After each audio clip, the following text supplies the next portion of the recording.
all right. Welcome to the Critical Social Worker, a revolutionary storytelling podcast. My name is Christian Ace Stettler. I'm your host this morning. And this morning, I'm broadcasting live, true to nomad style, on the road, broadcasting live from Turiya Yoga Studio in downtown Anchorage, Alaska, with David.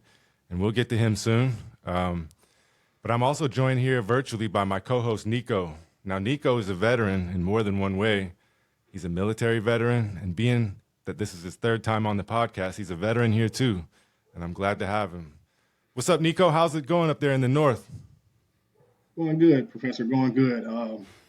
I like the way you put that with the veteran thing. Thanks for having me again. I'm starting to feel like this is my second home. It's always a pleasure to be a part of your podcast, where we come together and share our experiences and stories, but we'll get to that shortly. Everything here in the north is going well, but I must admit, I'm hoping winter doesn't come this year, but I'm a realist, so I'm going to keep the winter gear out just in case. Yeah, it's coming, and sooner for you than everyone else. That's for Most sure. definitely. Well, I'll be up there to join you soon. We'll go through it together. You can hold my hand if you want. Yeah, well, Niko, what branch of the military were you in?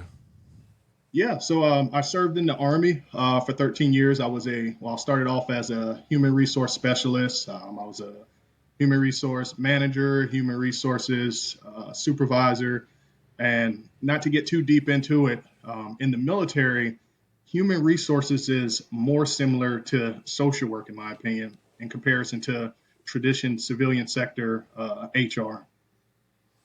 Yeah, when you think about it, human resources should be like social work, but we don't need to get into that, but obviously it's not in a lot of cases. The Army, it's interesting because my brother just joined the Army. He tried to come up and join us in Alaska, and he just wasn't ready for the responsibility yet. So I know he's getting that dose of responsibility in the military, but I think he's down in Georgia right now. Pretty sure he's in Georgia, and he's doing, I think he's on like an active field training where they're out there for 30 days or something. They got to jump from the airplane and I guess just pretend like they're at war or something. So I'm hoping he's doing well. I know that's a big undertaking. But what brought you to the field of social work? What kind of path leads you from the Army to social work? Yeah, so a little bit later on, I kind of want to share a little bit about that, but just briefly to touch on it. I had some things in my life when I was a child. When I started to reflect back after taking some social work classes and being encouraged to do some self-reflecting, I started looking back, and I always knew that I was a person that cared about people and wanted to help people to the point where, I would always put people before myself. Like I said, I was in the military as HR, and that's pretty much what we did. The only difference was we were doing it for people that were in the military. When I got out of the military, I didn't exactly know social work was the field. I thought, HR was social work. The first time that I was interested in educating myself going to school, I was looking at HR only to learn that social work was actually what I was looking for.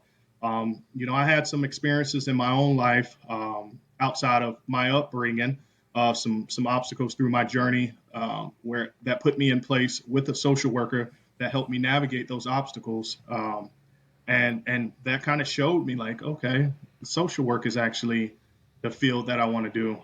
So that's kind of, briefly how I got into social work. Yeah, and I think your story resonates similar to many of ours. And one of those that I noticed is oftentimes we get asked that question, why social work or what brought us to social work. But I think that the true answer to that question is that we didn't really choose social work, right? It chose us based upon our life experiences and we all choose our own paths to some degree, but sometimes they lead us, to where we need to go versus where we were trying to go. Yeah. So, Niko, I know you're different than a lot of the students that come through, especially the bachelor's, for a bachelor's degree. Our traditional students, for example, would be, your 18, 19, 20-year-olds straight out of high school, going to college, trying to figure out what they want to do or pursuing their degree at a young age. But folks like you and I, I didn't ever go back. I tried college a few times, but didn't work out and ended up going back successfully in my mid 30s. And so you, just like me at that time, you have a lot of responsibility compared to some of the other students. You already are a professional in your job. You juggling a family, all that. So I was just curious how you make all that happen, being a full-time student, full-time job, not just a regular job, but maybe you could talk about that a little bit. What do you do? And then balancing a family as well. How you make all that work for you? Yeah, so it's definitely a busy schedule to say the least. I kind of like to think about it like this. If I weren't taking these classes, and trying to educate myself, what would I be doing? Would I be doing what majority of people are doing? Like trolling on Facebook or Instagram or TikTok or watching TV or something like that. So I kind of tricked myself to believe that I wouldn't be doing anything productive if I weren't doing these classes. So I might as well use this time productively. And that's kind of how I motivate myself to continue to do this. And just also just knowing that, to at the current level that I'm at right now, I can only affect so much. And knowing that I want to be somewhere in a position where I can affect more of a change for people that's been through similar things that I've been through, I have to educate myself so I can get better positions. So that kind of just stays in the upmost of my mind, throughout this whole journey. I mean, there's some days where I'm like, oh my gosh, man, I can't do all this. And I, have a pity party for myself saying, oh, everybody else that, they're not working, they're just doing school. And I just always find myself going back, and just a little bit deeper. I know from experience that, um, it can be done because my father, uh, he went back to school after he got out of the military. He did 23 years in the Army, got out of the military, went back to school at the age of like 40, got his bachelor's degree in psychology, then went back and got a master's. So I know I can do it just because my dad did it, and I know if I go to school and get a degree, then I'm talking from a place of experience when I'm talking to my kids. Or, when I have staff members and I'm trying to motivate them to go, I'm not just telling them to go to school and, I haven't done it myself, so that's another thing. And then the current position that I'm in, it's a very demanding position. There's a financial aspect of it. There's a management aspect of it, a large management aspect of it. And pretty much what I do is, I'm a program director of two VA funded programs, SSVF, Supportive Services for Veteran Families, and GPD, Grant Per Diem. And I'll start off with SSVF. So here, SSVF is a program that's across the nation. It's a nationwide program. Here in Alaska, there are two SSVF programs. There's the program that's in Anchorage, and they're responsible just for Anchorage. And then you have my program that's responsible for everything outside of Anchorage. So, you're probably asking yourself, how in the world do we provide services to everybody across Anchorage? And we're based in Fairbanks. So, what I have to do is, I have to do a market study. I have to study and see how many veterans are in different cities in Alaska. And then I have to try to get in contact with nonprofit organizations and pitch this program to them. And if they're interested in it, and then they provide me a budget, and I let them know how much funding we can give them to run that program. So not only does this help the veterans in that community, but it helps that community because the funding also helps them employ folks. So yeah, right now I have three subcontractors, and I visit them annually to make sure they're going by the program guide and all that type of stuff, and I provide guidance to them on a regular basis. I'm their direct contact when they have questions about the program or if they don't understand something in the program guide. And then also I have my staff that's in Fairbanks, which consists of two case managers, healthcare navigator, or three case managers and a healthcare navigator.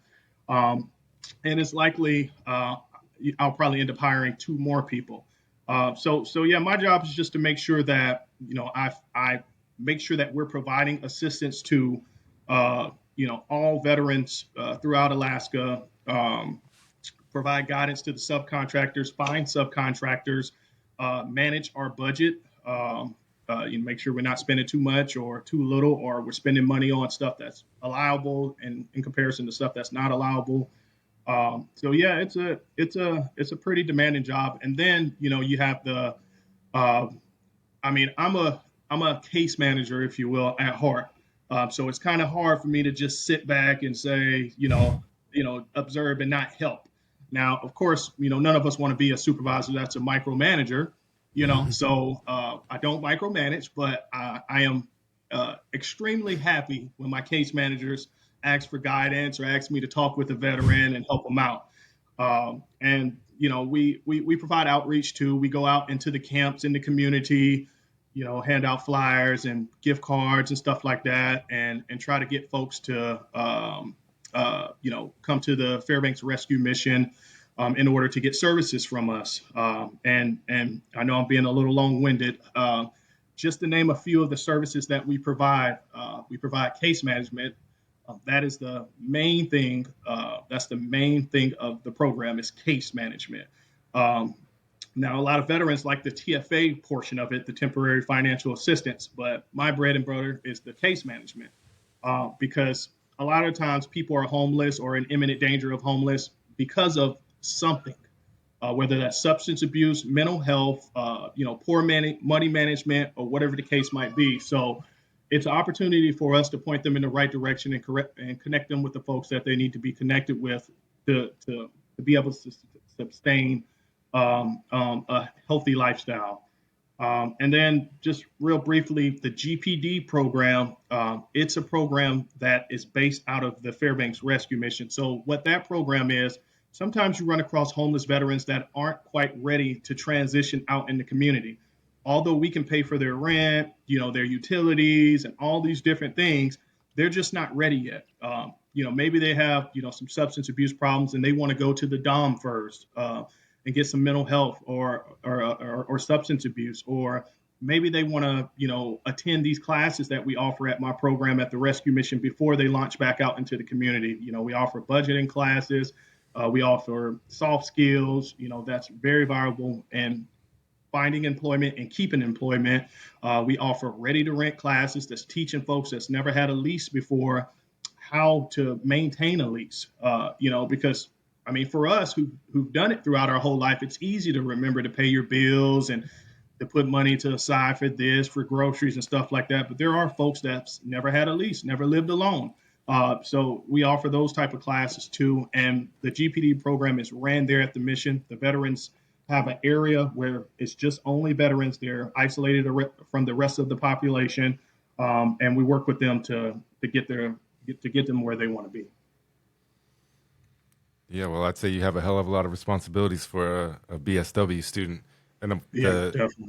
the best thing about that from my side of things as a professor is that, when you get a student like you coming in with a ton of life experience, I value in my classes, learning from each other. We can throw out a textbook, but we're the real textbooks, our experience and the things that we can share with each other. So having someone like you, Niko, in the class, it provides a wealth of experience, past, present, moving into the future. And so I really appreciate having you and having you and your wisdom here on the podcast as well. And we'll get talking more about everything as we move forward. But right now, there's some things we got to cover, right? You mind introducing David? Sure. All right. So David is a service-based yoga teacher living and working in Anchorage, Alaska. His yoga story begins over 30 years ago with college electives on meditation and Eastern religion, which captured his imagination, sending him on a long journey of learning. Along the way, he studied different styles of yoga, eventually becoming an instructor. Deeply influenced by the ideals of the service that he found within his study, David became the co-founder and leader for Turiya of Alaska, which offers trauma-informed yoga and mindfulness programs within numerous mental health, recovery, and correctional settings. David facilitates several of these programs personally in the field. Prison Yoga Project envisions a cultural shift toward a healing-centered approach to address crime, substance use disorder, mental health disorder. Our mission is to provide programs for rehabilitation and resilience rooted in yoga and embodied mindfulness. For more information on prison yoga, go to David's website. Thanks. Yeah, right on. And we can't wait to get down to it with David. We got a lot to talk about. This is going to be a really good, fruitful episode. So we're excited to talk story with David, but there's just a few things that we got to cover first. Niko?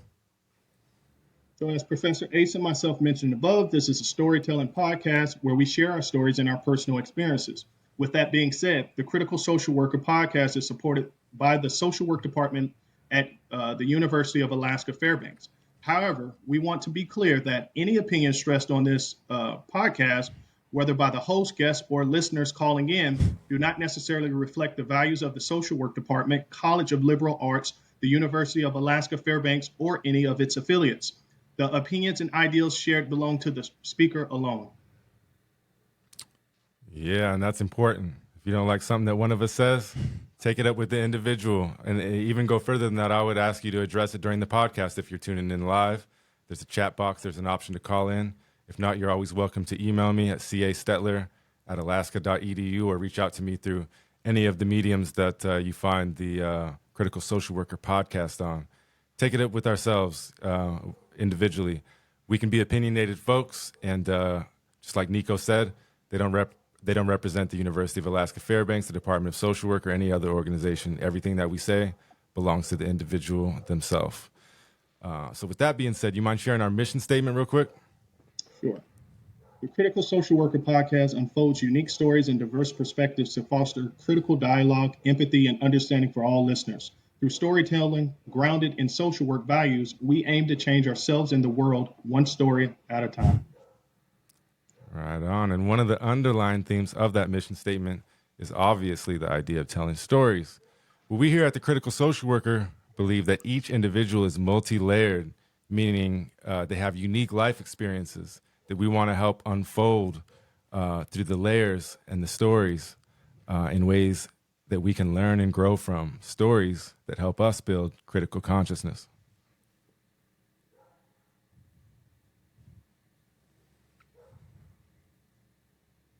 Niko? Most definitely, Professor. So I'd like to give a special shout out to UAF. As I mentioned before, I've worked as a human resources specialist, manager, supervisor, a case manager, and I'm currently a program director of the two VA-funded homeless veterans programs, where we provide case management and financial assistance through veterans throughout Alaska. So let me paint a picture for you here. Like I mentioned before, Alaska is humongous, and we only have 2 of these programs throughout the whole Alaska. And like I mentioned, our program is responsible for all of Alaska outside of Anchorage. So it's super demanding. So as you can imagine, like I said, that's quite a few veterans. Up until 3 years ago, I've operated mainly off the program guides provided to me by the VA, and also doing what's right. But how do we determine what's right? Is it based off of the person that worked in that position before us, or is it things that we went through in our childhood or in our upbringing that established what is right to us? Since I decided to go back to school and further educate myself, the University of Fairbanks, Alaska Fairbanks, has given me more tools to answer these questions and provide the best service possible to the people in my community.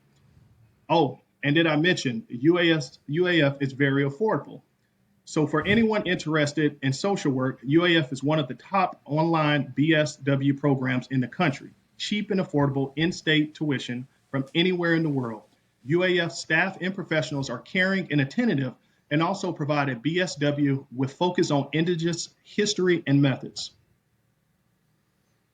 Right on, Niko. Appreciate the kind words. Yeah, and Yep. check us out. I think that besides all the rest of the things that he said, one thing that should stand out to everybody is the affordability of it. We already have affordable in-state tuition, very, very cheap compared to some other popular programs out there. And the fact that you can do it from anywhere in the world. If you live in rural Alaska, you're all good. You live in Anchorage, Fairbanks, the city, you're all good. You're in New York City or sitting on the beach in Waikiki, it doesn't matter. You can get the same affordable tuition. So if you're looking for us and you're interested in the program, the best way to look us up is to Google UAF Social Work or look us up on Facebook or something like that. Yeah, well, what about you that's listening in, that's tuning in? Do you have a story to tell? You're listening to the podcast and you're saying, oh, I would be a really good guest. I'd like to dialogue with these guys about something related to social work. Well, I'd love to have you. One of the issues, though, is that I got a badass lineup already for the entire fall. When I say badass, I mean it. I got a killer lineup starting with last week with Xenia and continuing on this week with David and moving forward. And so I don't have any slots left. So if you're interested, I encourage you to hit me up, but I'll have to schedule you for sometime in the winter or the late winter or the spring. But I'd love to hear from you. And you can reach me on Instagram at A Conscious Party, or you can email me at castettler@alaska.edu. Niko? Yeah. So, and like Professor H said, if there's something in the social work realm you'd like to share or hear about, let us know. The best way you can support the podcast is by providing feedback, by joining the show, providing likes, following the podcast, or leaving reviews. This podcast is available on YouTube, Apple, and Podbean. So please feel free to reach out to us. We'd love to hear what you have to say. Yeah, and we just switched over to a new platform, so we've been working on distribution. It should be up on Spotify maybe by the end of next week. I'm just going to have to upload those manually. But like Niko said, we're available after the fact on YouTube. Starting next week, hopefully I'm going to open to live stream via Facebook and maybe some other venues. Apple, like I said, Apple, Spotify, YouTube. Those are the best ways to find us. Or look up we got a page on Podbean. I think it's just thecriticalsocialworker.podbean.com. And that'll have all the video episodes, audio episodes, some blogs, more information if you want it. So, yeah, I think that it's about time that we get this conscious party started for real. Hey, yo, everyone, gather around. It's story time. Brought to you by the University of Alaska Fairbanks, Department of Social Work, and A Conscious Party Productions. You are listening to The Critical Social Worker, a revolutionary storytelling podcast. A conscious party. Revolutionizing our minds. Elevating our consciousness. Changing our worlds. Your story. My story. Our story. All right. Well, welcome officially to episode 24. We made it all the way to episode 24 of The Critical Social Worker, a revolutionary storytelling podcast. And it's my pleasure to be here with David, and I'm going to shake your hand. It's a little different because we're staring at the computer, but we're actually right next to each other over here in the yoga studio. But due to technical limitations, we got to look ahead at our computers instead of at each other. So a little different setup today, but nonetheless, it's a pleasure to have you, David. How you doing this afternoon, I guess it is? Yeah, I'm well. Thanks for asking. It's a big question to ask how one's doing. Yeah. But it's been a full day, and I'm excited to chat with both of you and learn more about you and share whatever it is that I might have that's worthwhile listening to for all of you. Yeah, well, I'm sure you'll have a lot of it.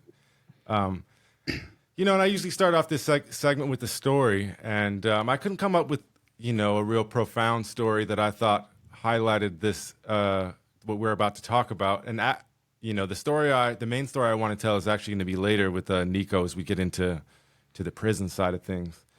But I do have some frame of reference. I went to rehab back. I always say I don't remember when it was. A lot of people are like specific on dates and all of that stuff. But I went to rehab back in like 2001, I want to say. So a long time ago, over 20 years ago. And when I was in there, we had to go through a variety. I was inpatient for I think I was supposed to be 30 days, but I only did 26 or something like that. We went through a variety of classes. They'd have people come and speak to us and whatnot. And one of the ones that I remember is we had this guy coming in, and he talked to us about what I think now he was talking to us about breath work and yoga. But I had no frame of reference at the time. I really didn't know what the things meant. It was even before really the big boom of the internet age and media and whatnot. And he was talking to us about breathing and talking to us about yoga, and he was demonstrating these poses for us. And I was like, and I didn't even know this word at the time either, but in spirit, I was like, this shit is esoteric. Like, I don't know what the hell he's talking about. And I don't know how the hell this is going to help me, you know? And so I probably went and drank a coffee, smoked a cigarette, and did something else unhealthy. But it was another, you know, at least a decade before I came across yoga again. And I was working up in Utqiagvik, a.k.a. Barrow, up on the Arctic Ocean. I was working for Ilisavik College, and I was the student wellness coordinator. And so I was in charge of recreation as well. And I was trying to find ways to, you know, because we have very limited resources up there, right? The gym is we had a small gym there, and they had a gym at the high school with weights and track and whatnot. But what you have is what you have. You know, it costs $1 million basically to send weights or exercise equipment up there. And so we're trying to find ways to get the students healthy and involved. And it was the time, you know, that was the Beachbody era. So we had P90X, Insanity. We did all those things, and we were looking for something different. And geez, I can't remember even the name of it now. But I had originally ordered a yoga set from the University of Anchorage, Alaska, and I can't remember Kundalini. Is that right? Kundalini yoga. There is Kundalini. Yeah, and it was interesting, but it definitely wasn't what we needed at the school. And so I kept looking, and I came across this thing called. Actually, I'm not sure what it was called then, but now it's called Interdimension TV. And I ordered this yoga set called the Ultimate Yogi. And looks like we lost you, Professor. some of it was real corny. I still think so today. But man, it was a really good exercise, and it taught me about breath. Can you hear me, David? Like, just to even pay attention. And, you know, I didn't know you could exercise with breath. Can you hear me, David? It was like, out of all the programs that I've done as far as getting in shape, it's the only one where you just stand in the same place for the most part. Can you hear me, But David? it was by far the hardest, most difficult, and the most rewarding as far as the way it made me feel, the way it changed the way I thought afterwards. But also, like, it literally made me lose weight. I'm back. Yeah. I'll try to edit that out so it doesn't look terrible on the final recording. But what was I saying? You're just talking about the P90X and Oh, yeah. those bodies. The yoga program. It was just really badass. It transformed the way my body, I don't know how to describe it right, but, you know, my whole life until I started doing yoga, I couldn't even sit in like I am now, sitting in what you'd say like a cross-legged position. Yeah, I couldn't, like, I had problems with sleep and the way that I could angle myself. I was a very stiff person. Stretching made me uncomfortable, and I don't even know why. I can't even describe it looking back. But it totally transformed the way I looked at exercise, the way I looked at breath, the way I looked at fitness. And even since then, you know, I remember standing on a scale when I lived up there, and I was shocked because I was always the skinny guy, right? The tall, skinny guy. And I weighed at like 232 pounds or something like that. And I was like, wow, you know, I'm getting, you know, out of control, basically. You know, I paid no attention to what I ate. You know, I was muscly, but I really wasn't fit at all. And yoga changed all that for me. And I was thinking, David, you could start us off by, you know, talking about what got you into yoga. I know you've been in it for decades, so I was wondering if you might just want to start us off by sharing a story about that. Yeah. Yeah. Thanks for sharing your story too. There's a lot of common threads I feel like that a lot of people share. You know, so for me, I had no real idea about yoga. I think I had a high school counselor who once gave me a book on Eastern philosophy because I was just so crazy in high school. And I think he was just like throwing me all sorts of stuff. And it appealed to me a little bit because I think it talked about altered states of consciousness. And I was like, yes, you know, I want to do yoga. But it was actually years later. I was in Maine, kind of like not really sure what I was doing. And I took some electives at a local seminary. And one of them was on meditation. And I had no idea what I was going to be wandering into. And there we were in this very like white establishment. There was actually images of all these like old patriarchs on the wall in this like very New England style seminary with this really radical feminist, I think Episcopalian or something priestess, teaching us meditation. And along the way, she starts sliding in, talking about Kundalini power and chakras and, all these sort of like they were esoteric concepts. And that's what got me started into yoga. So, it was way before the yoga craze.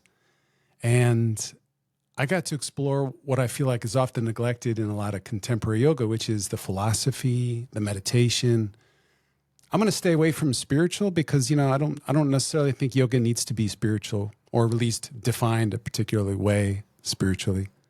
And that's what got me into it. And I was content with that, for a while. And about 10 years later, I was living in another spot in Maine, a little coastal community called Blue Hill.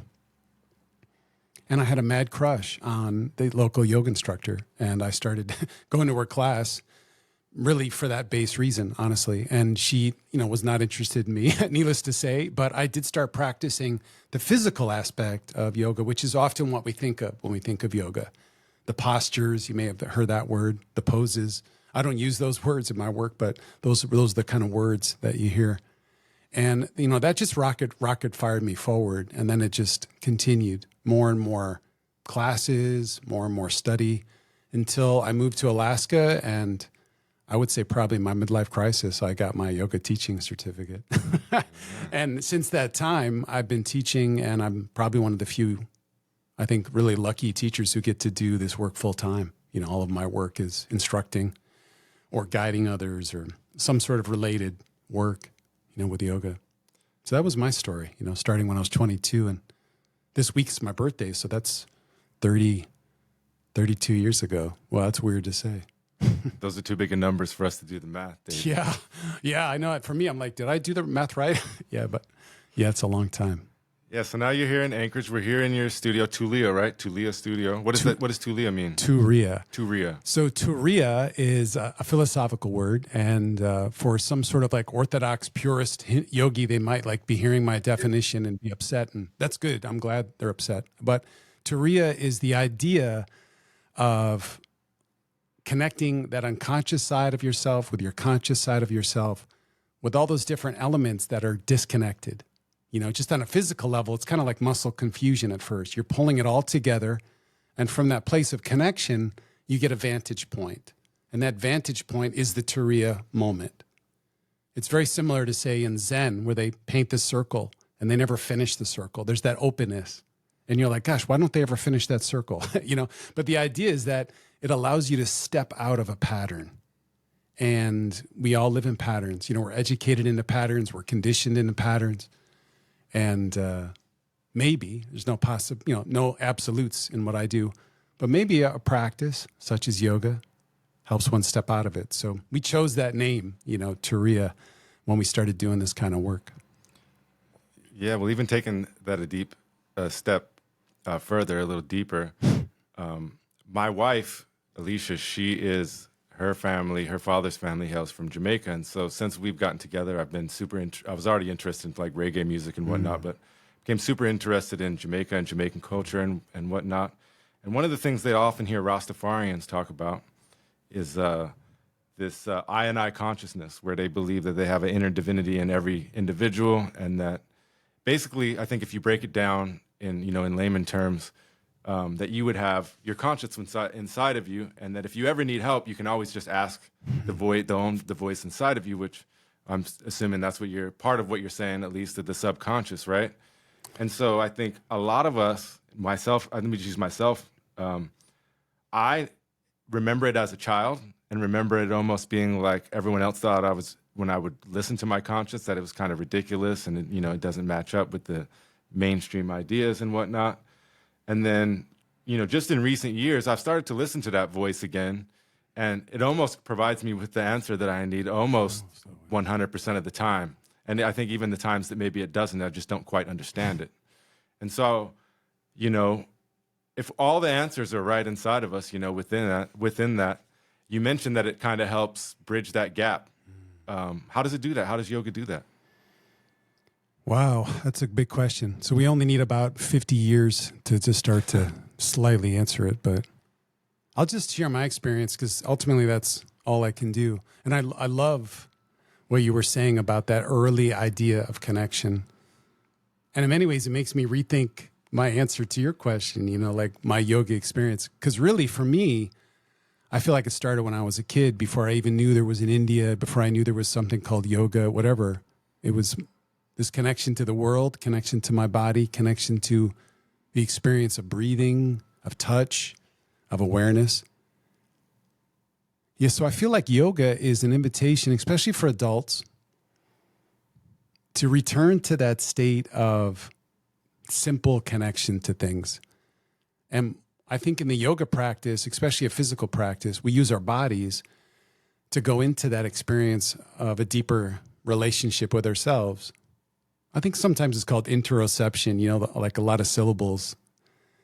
But, someone steps on their mat, they might be in an environment where they're literally held against their will, or they might be feeling that way, not necessarily from externals, but just internals. And then you start to move and you start to realize, I have the authority. How I stand, actually, I'm free. How I sit, I'm free. Yeah, the instructor might be telling me things. They might be offering suggestions, but ultimately, I have to start to connect to this body, to these thoughts that bubble up in the body while I'm moving.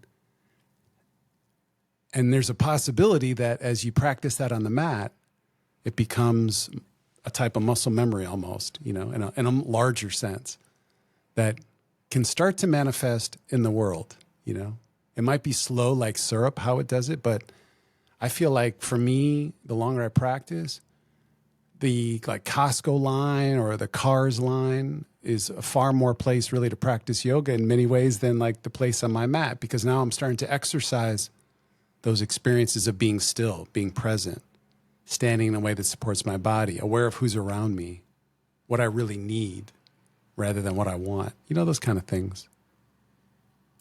Yeah, almost like a sense of awareness that helps us from being reactive to the things that are happening around us and to us and within us. Yeah, that's well put, actually.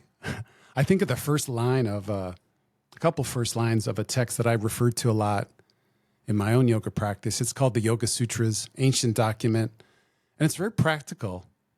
It's often presented in this kind of King James's language. No one wants to read it, but you find a more modern translation, and it says simply, yoga is the practice of settling the emotions, thoughts, feelings.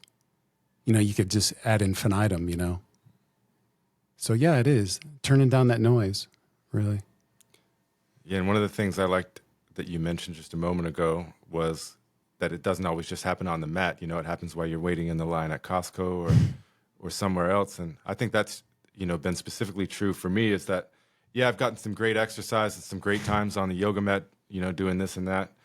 But really where it's areas that it's, contributed to me having a better life is the moment that I remember to breathe when I'm upset, or it gives me patience with my children, or, like where I have to wait. And I notice other people and they'll just make remarks of, like how that shows how impatient they were. And I used to be like that.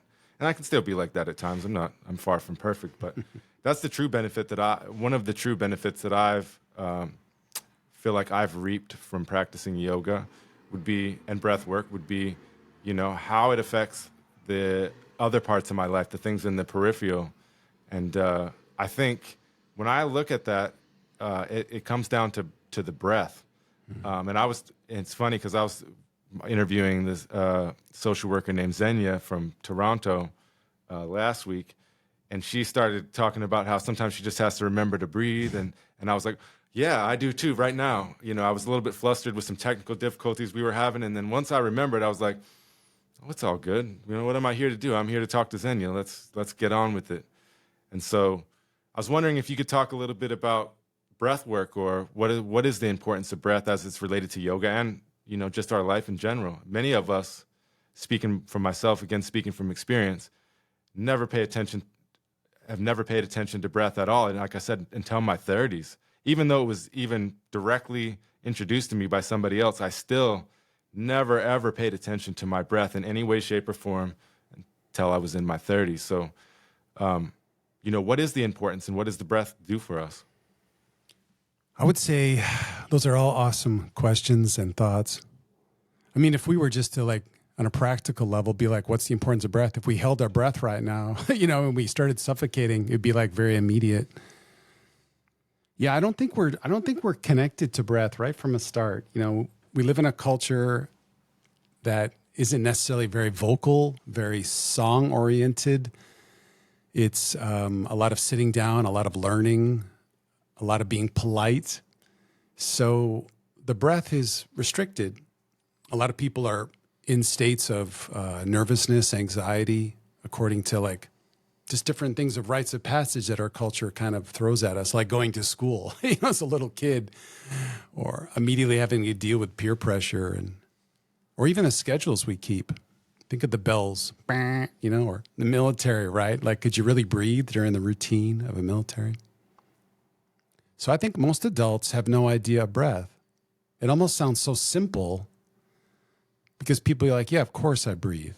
But do you really breathe? Are you aware of the experience?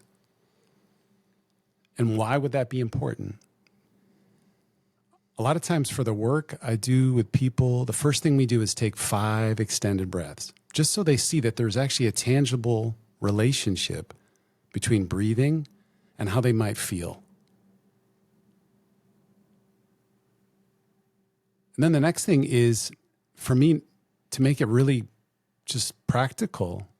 Often yoga breathing is presented as an incredibly, we keep coming back to that word esoteric, these bizarre breath retentions and use of vocabulary, which may or may not even be the right vocabulary to use, and maybe just complete appropriation.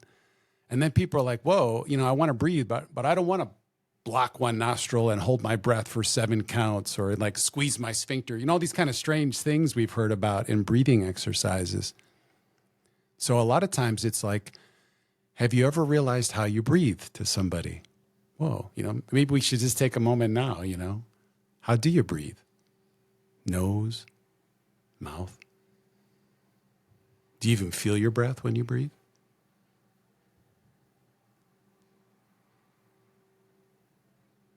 Sometimes that question can lead right into the practice. There's an idea that in yoga, the reason we move is actually to breathe. And the yoga practice is actually one of breathing more than moving.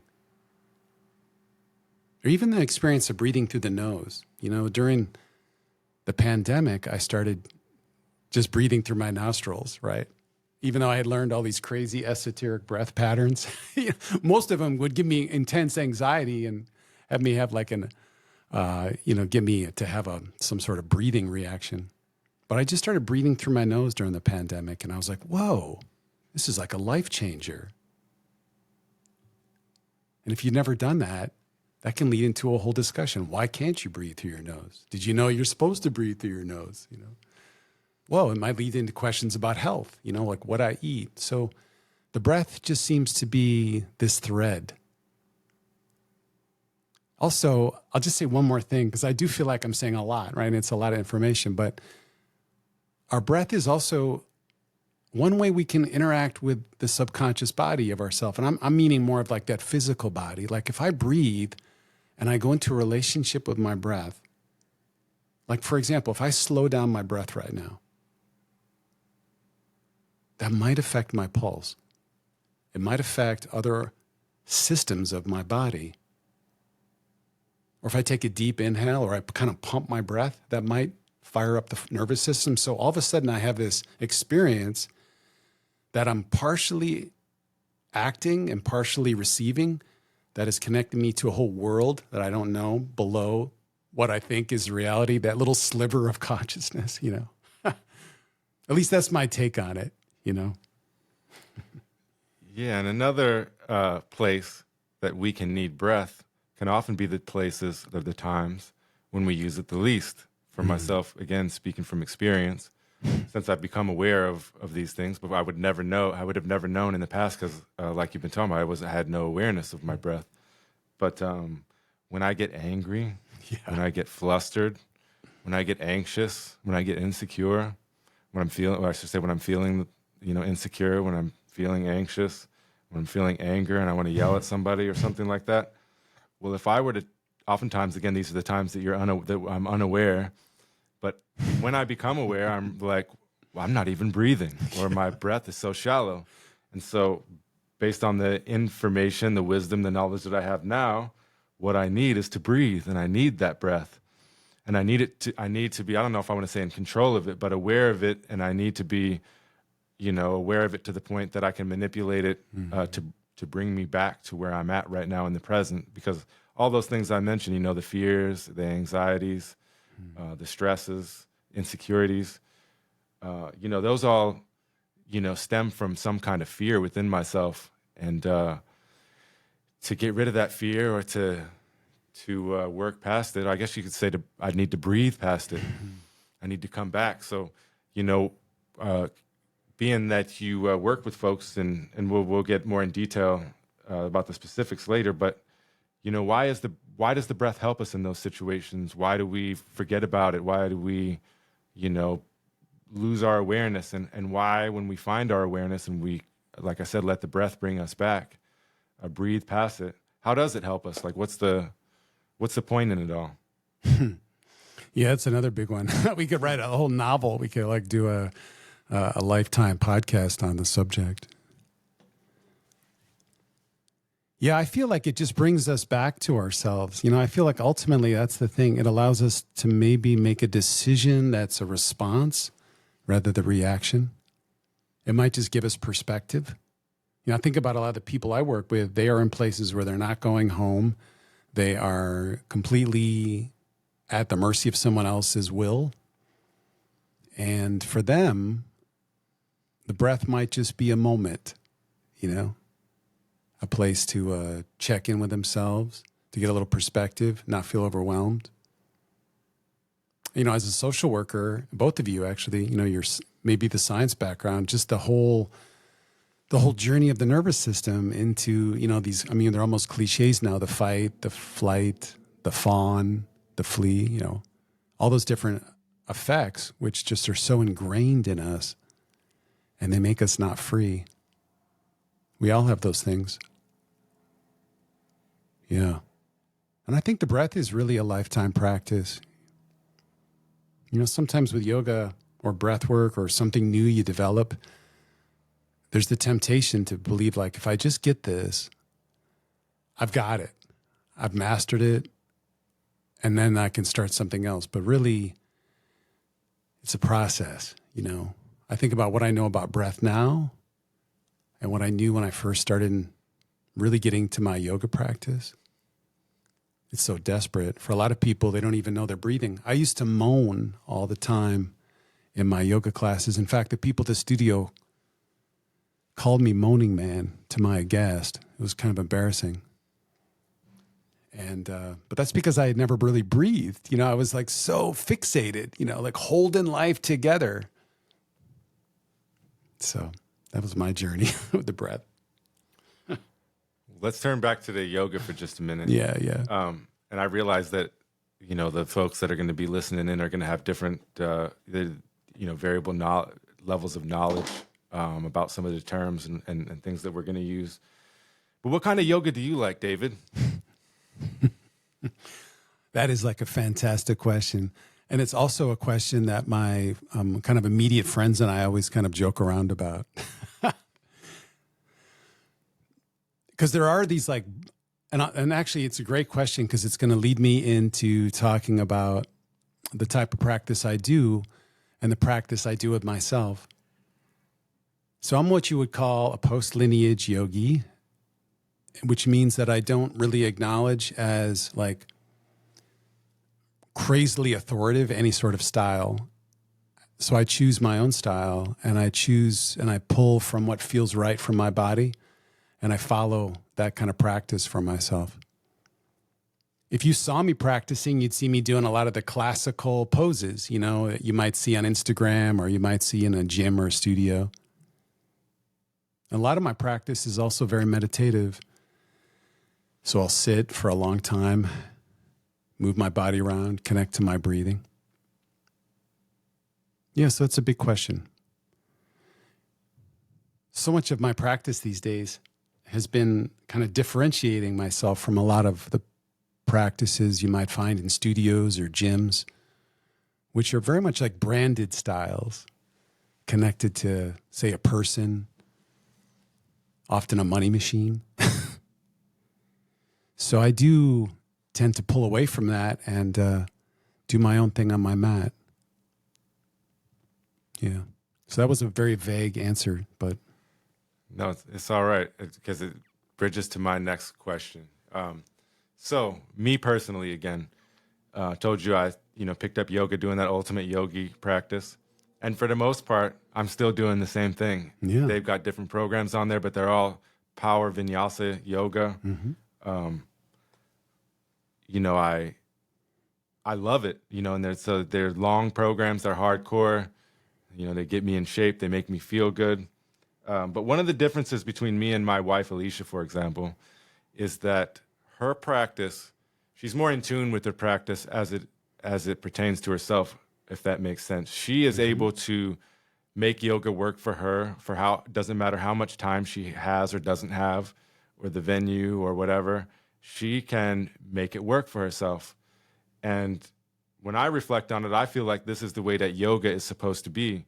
But I struggle with this. I, feel like I need to put the AirPods in and listen to the direction and go through the hardcore hour and 10 minutes, and get all the way through it and do all of it and whatnot. And I feel like it's that I'm kind of a failure if I don't know if failure is the right word, but I feel like it's incomplete if I don't do that. Mm-hmm. And then another issue that runs to that is it's either do or don't, right? I either do a hardcore hour or I don't do anything at all. Mm-hmm. Whereas, obviously 15, 20, 30 minutes, whatever the case may be, would be better than nothing. And so I've had trouble getting out of that, that pattern of needing the direction and needing it to be hardcore or nothing at all. And I don't even really have a question. I just want to know your thoughts on that. You work with folks with yoga. What do you think about that? And you have any advice or suggestions or even a reflection? Yeah. No, I think what you're describing, what a lot of people experience when they come to modern day postural yoga. And that's really what we do in our culture here in Alaska, USA, far removed from India, thousands of years from some sort of transmission idea. We often come through yoga, through a gym, maybe a yoga studio. A lot of people find it through videos and workout programs. Many, many people. And honestly, it doesn't matter. And I think there's different stages of one's experience with yoga. There's people who never set foot on a yoga mat, practice meditation, different aspects of that more spiritual life. There's people who are drawn to acts of service. And in this culture, a lot of us are drawn to our physicality. So we start learning shapes. And those shapes get us into our body. Our body has stories. But I think ultimately, the step to take, which is, I think, really hard for everyone, it was hard for me for a long time, is to wander into that question of like, what is practice? And what does it do for me? And that might be, I need the power workout, It might be, I just need to lay on my back for 30 minutes and allow myself to do it and to overcome all the guilt that swells up if I do such a thing. So it really just depends on where one's journey is. A lot of the people who I practice with, they don't know shapes, they don't know forms. So we start there because it's like tangible. And people have an idea of yoga, which sometimes can be a detriment. When I teach the guys or the youth I work at, I usually do teach them a sequence so that they can do it on their own. And it's tangible. They can be like, I did my yoga. And then maybe like, decades later, they'll be like, I stepped on my mat and I started, but then it just went somewhere else. Who knows, Maybe that'll happen for you at some point. But I would just say you are where you're at in your practice. Yeah, and it's always moving, right? Yeah, I don't think it's an elevation. I think the practice is round without it ever being closed, Yeah, I like the way that you put that. Well, let's let's move on into some of the work that you're doing. And to start that off, I have a question from my wife, Alicia. She was going to call in, but I think she said her phone is about to die. And she's probably running on the hotspot as well. And she says she can call, but I don't want her to call my phone because we're running off my hotspot. So I don't know how that will affect it. So we got all sorts of technical difficulties. So I'm going to read her question here. She says, firstly, I totally resonate with the idea of practicing yoga off the mat, and it's a huge part of why I combine yogic philosophies with clinical approaches to help people with anxiety, depression, PTSD, etc. My question is, what ways have you found helpful to bridge the gap for individuals who are hesitant or fearful of yoga and breath work? That's another golden chalice question, and probably the ultimate question for anyone who wants to do that kind of work anywhere outside of a studio or gym. I go through immense resistance to what I do. You can imagine I'm working with, manly men, right, in prison and the private prisons, which Anchorage has many of them. People are resistant. They're resistant because they feel like yoga is not hypermasculine. Or they might show up because they expect a person to be looking a certain way who might be teaching it, and they're so disappointed, right, when they see me. They also might think yoga is religious, and their spiritual connection is what's holding them kind of like in place. So for me, I have to make sure that whatever I offer is really non-sectarian and really approachable, and I have to be approachable. So I just try to be friendly. I try to read the room. I try to get a sense of what the people that are there might be needing. And that's not necessarily their words. So that's how I do it. And ultimately, I find that if I just have one moment, it may or may not make a difference. But if people come several times and they have a positive experience, it could just be from that one time. They might just be interested to come again and step into it. And as long as I also make it very non-sectarian, I'm not trying to teach them Ashtanga or Bikram or trying to make them into quasi-Hindis, or it's just like, the relationship. And if they trust me, they'll trust the yoga practice. So that's a very what I would say, qualitative kind of experience, more than stats or statistics and a formula that would work. But that's what I found for me, just to be really open and vulnerable. And, if I'm scared, I just admit I'm scared. If I'm nervous, I'm say I'm nervous. I don't try to have all the answers, Yeah. Well, let's talk about what and where you're working. Sure. We'll talk about prison yoga or inside the prisons last, but you've mentioned working in mental health facilities and youth facilities. Just give us an overview, like what kind of places are you going into and what does that look like? Yeah, thanks for asking. And I'll just acknowledge all the people I do teach, because all these people are really my teachers in a lot of ways. They've taught me what to bring. So when I first started this path, I was only going to be men, only in prison. And that did happen at first. And we had a program at Spring Creek, the only max prison in Alaska. And we ran a 2-year teacher training program there. And we also have a program at Anchorage Corrections, which is still going now. And we also have a class at a place called Cordova, which is a member of GEO. Maybe you've heard the GEO group. They're in a lot of press right now because they are the contract for the ICE prisons. Same company. So they have prisons here in Anchorage that I teach in.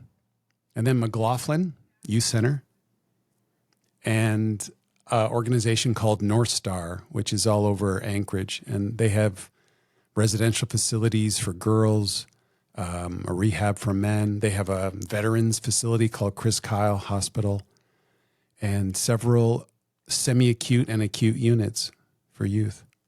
So that's where I'm teaching.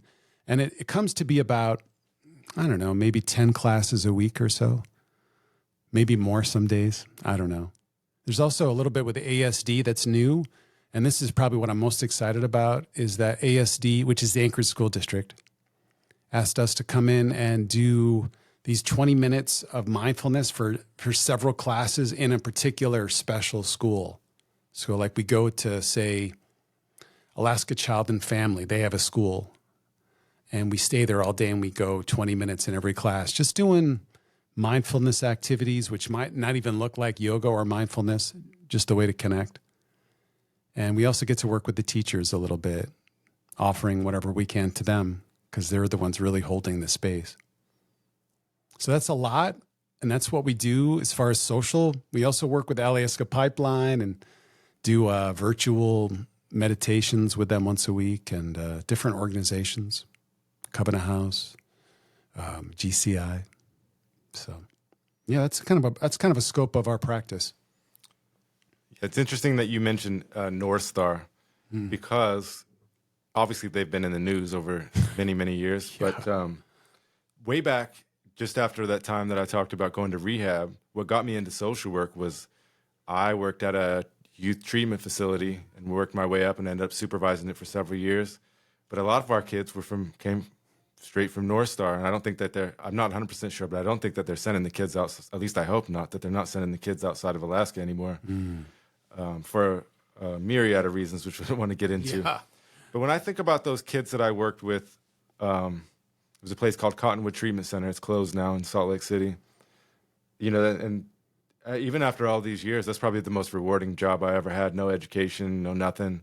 I just loved working with the kids. They were, you know, badass kids, and so was I, though. So it really, it was just such a meaningful experience for me. And I loved those kids. You know, I know they talk about in social work, you're not supposed to do this or do that, but I really cared and do care for those kids wherever they're at this point. But when I think about, say, I imagine you coming in back then and doing mindfulness exercises and yoga, for example, I think two thoughts is one is that this is really what they need. And two, it's going to be chaos.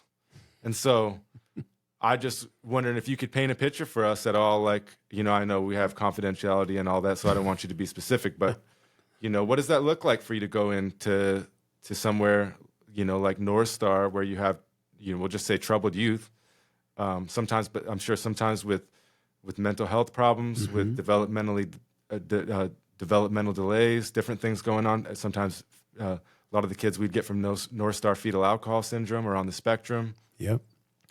So what does that look like? Would you mind painting a picture at all on what that looks like for you to go in and facilitate in a place like that? Yeah, I'd love to. Let me take a couple breaths because it's a really fascinating environment. And a lot of me taking breaths right now is kind of what I do before I even start it.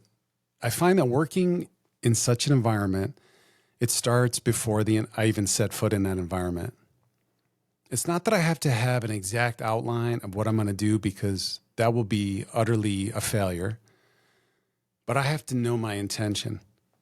So I try to bring my nervous system as kind of in line as I can, because I really feel that the nervous system is going to jump, you know? So if I'm really calm, if I'm collected before I walk in the door of whatever facility, that starts really the whole experience. Because as soon as I walk in, all bets are off. My key may not work. I might be met at the door by a staff who says, oh, they're having a bad day, you know, or it might be a lockdown going on, or someone's being restrained in the next room. So who knows? So I go in and I try to set up a little bit ahead of time, and I set everything up in a circle so that when the kids walk in, there's a space holding them. And it's the same for the adults if I can set up for the adults as well. Because a lot of the adults who are in such places, there's an adolescence kind of there, you know. And once people come, I just accept the awkwardness. I just let them be strange. I don't expect them to be incredibly polite off the bat or to act any way other than who they are. And I just move into it. And I give really basic expectations about what we're going to be doing in the circle, and then we go from there. And that doesn't mean that they're going to behave. And if you looked at my class from outside, it might look chaotic. There might be some kids who don't participate, lay down on the ground. There might be somebody who sits there and they kind of look like they're participating, but they're off in their own universe. There might be someone like leaving the circle, coming back. And I think for that type of teaching, it's not so much like we're going to do everything as maybe like a military formation, but instead, I'm offering, inviting people to participate, trying to be genuine, and the door's open. Sometimes all of them participate, sometimes a very small percentage, sometimes I have to shift. Sometimes it's clear that teaching postures that day may not be what they needed. I have all sorts of things in my bag, like squishy balls, and pull out my singing bowl, and I have this little tiny, like, it's like a little prickly squishy thing, and they call it Bob. And, you think I would have taken out like the golden chalice of the universe when I pull it out, People will take it, they'll talk to it. And we're talking like teenagers, So it's just really just being in the moment with you. I know that's not a technique that I could package and tell you to do, but that's what it looks like, It's really cultivating the relationship.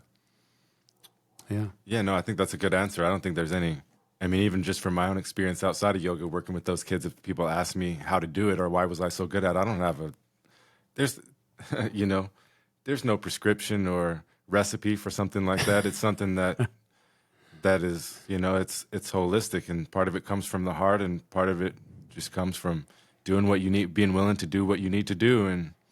And a mutual respect. I guess if I could say one thing about working with those kids is the simple idea of mutual respect and meeting them where they're at and not expecting them to come to where you're at. And I think, believe it or not, you think that most people that work in this field would be on the same page as that, but it's often not true. And there's a huge lack of respect and a lack of willingness to meet somebody where they're at. Just totally unrelated, but just kind of a funny example is, this was in Utah, and so it's Utah's the land of the Mormons, and I don't mean that in a bad way. It's the reality. And Mormons have some kind of strict rules about certain things and ways of thinking about things. And so we'd have like a kid that would come in from, let's say, like came in from Philly, and he'd be in there for aggravated assault with a deadly weapon. And some mental health problems going on, and they'd be chastising him and punishing him for saying "damn it" or "shit" or the F word or something like that. And I'm not saying that it's appropriate to use all that language everywhere, but if a kid came from that kind of a background and is in there for aggravated assault with a deadly weapon, if the F word is the worst that we're getting, then we're succeeding. If you know what I mean. Totally.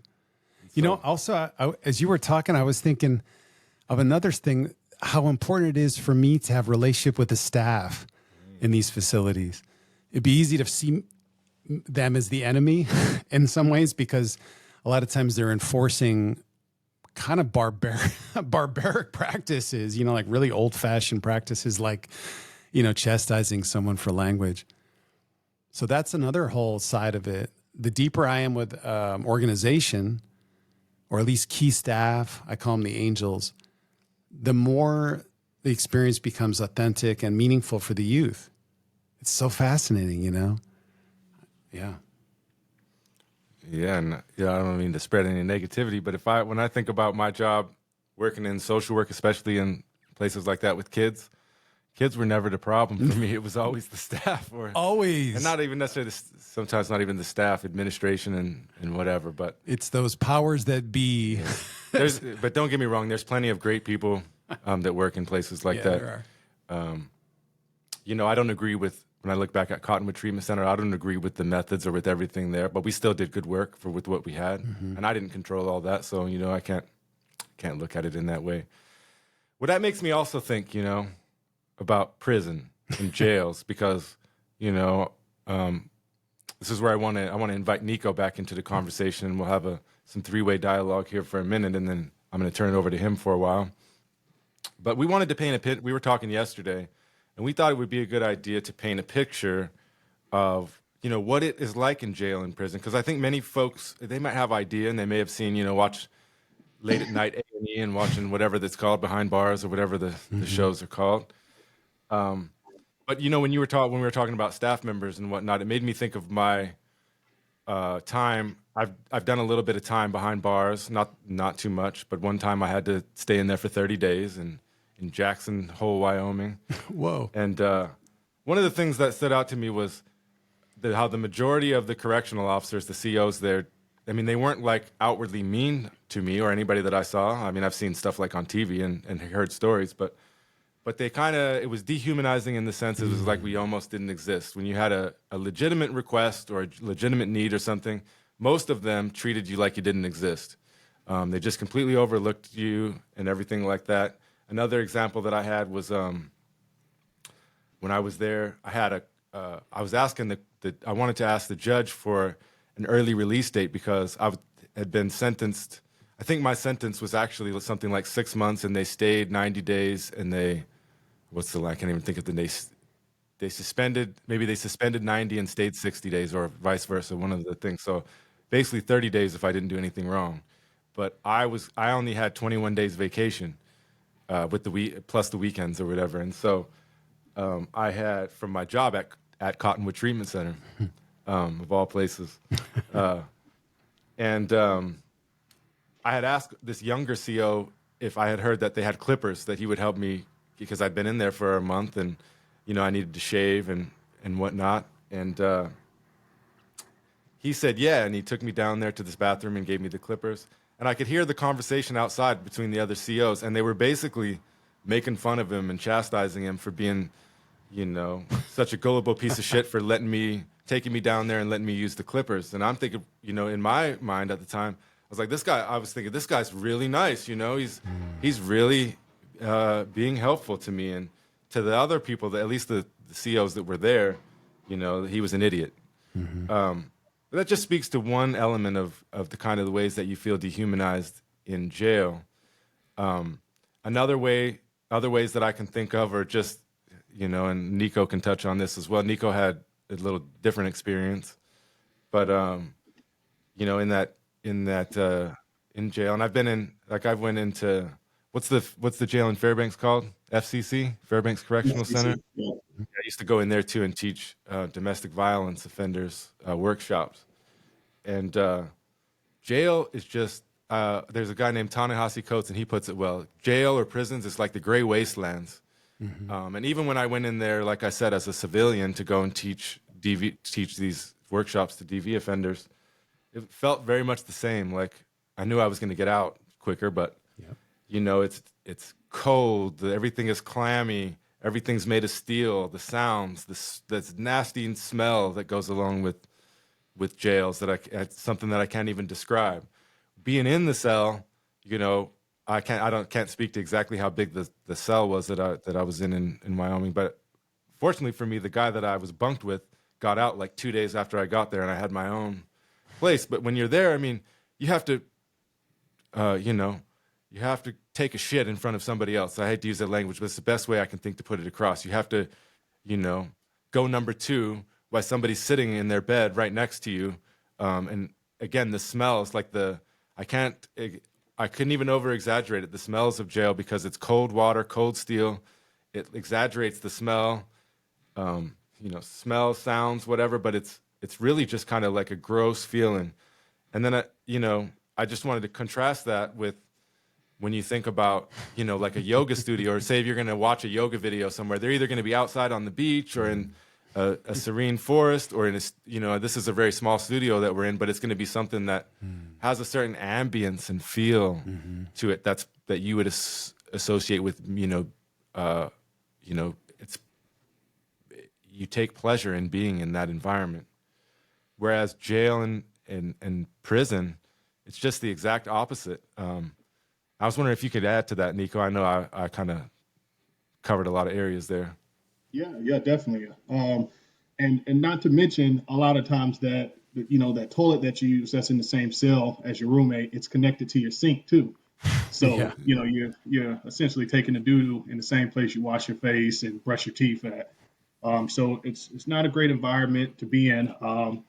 Kind of like Professor Ace, I have my own personal experience myself. In 2012, I found myself confined for assault two assault threes, and in fact, I was the person that was assaulted. At the time, me and my partner, we went out um, to a local bar, was shooting some pool, and some guys were giving her some dirty looks and stuff like that, and the situation escalated. I went outside to get away from the situation. They followed me outside to my car, and an altercation took place. Um, I ended up being locked up for 4.5 months. A lot of the guys in jail was saying, "Don't take it to trial. You're if you do and you lose, you're going to get 10 to 15 years." And I'm like, "Look, I'm innocent. I was protecting myself." They're like, "Yeah, but it doesn't matter. Just take the deal." I ended up paying 10 grand, got a lawyer. And after 4.5 months of sitting there, I was found not guilty. Um, I talked to Professor Ace about this before, but when you mentioned that they wouldn't let you out, it reminded me that in 2012, also when I was confined, my little brother turned 18, got a motorcycle on his 18th birthday, and he killed himself on that motorcycle that same day. Of course, I was in jail. My military NCOIC came there to inform me that my brother had passed away, that I needed to contact my father. I begged and pleaded, please let me use the phone because those phones aren't set up for you to call long distance. The phone system there sucks. It's not set up for that. So I begged and pleaded. I didn't know anybody that could do what they call in jail a three-way for you. That's when you call somebody local and then have that person call whoever else you're trying to call, which is apparently illegal to do. So I begged all the COs on different shifts, and I finally got one to say yes. And he took me to call my dad, and my dad asked the obvious, "Are you coming?" I said, "I don't know. I got to get in touch with my lawyer."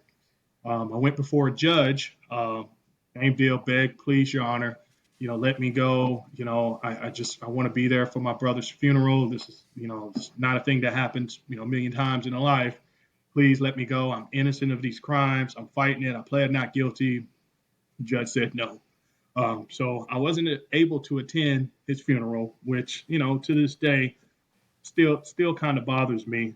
And like Professor A said, the jail system, there's no light in there really. You have like a small little window, so you're skinned. You don't get vitamin D. It's just not a great place to be. And that's kind of my brief story. And unfortunately, not only experience, but experience that resonates in this conversation.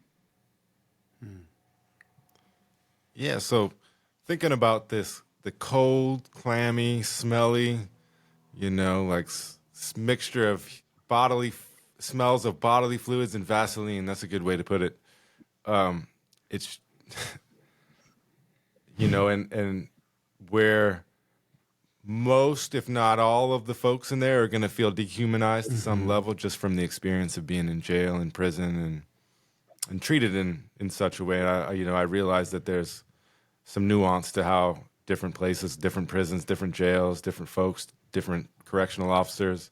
So everybody's experience is going to be different. But, I think that, again, when we contrast what we picture yoga is going to look like, or what we think, or our perception of it, and what jail is, they're so far apart from each other.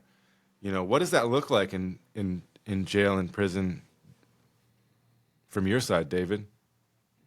Yeah, that's a great question. And I'm glad that both of you painted the picture of prison.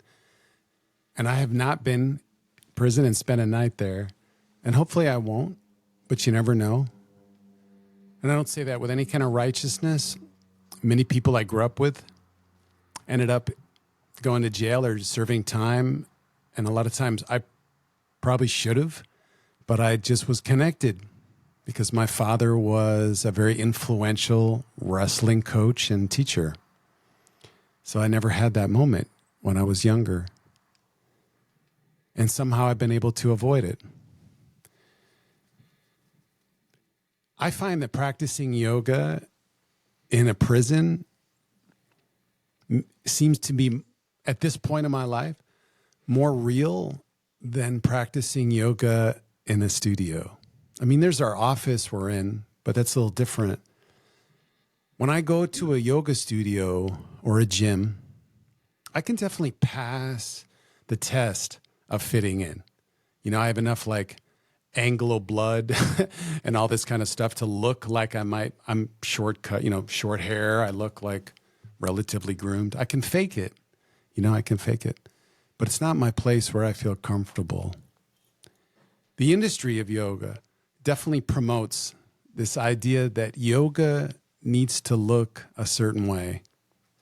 And they'll do a lot to make that happen. This is often the initial resistance for people who are in such places who would want to do yoga. Like, why would I want to do that? That's so far away from my life.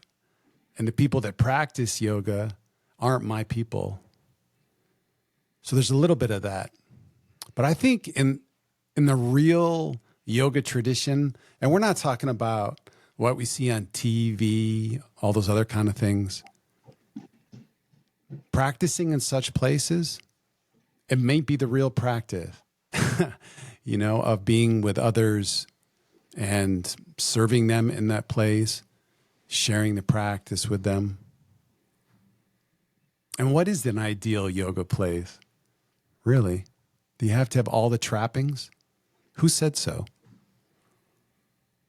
I feel like I'm the studio, so when I walk in, I'm bringing an awareness, I'm bringing a vibe, and then I'm inviting people to walk into their own studios, which are inside themselves.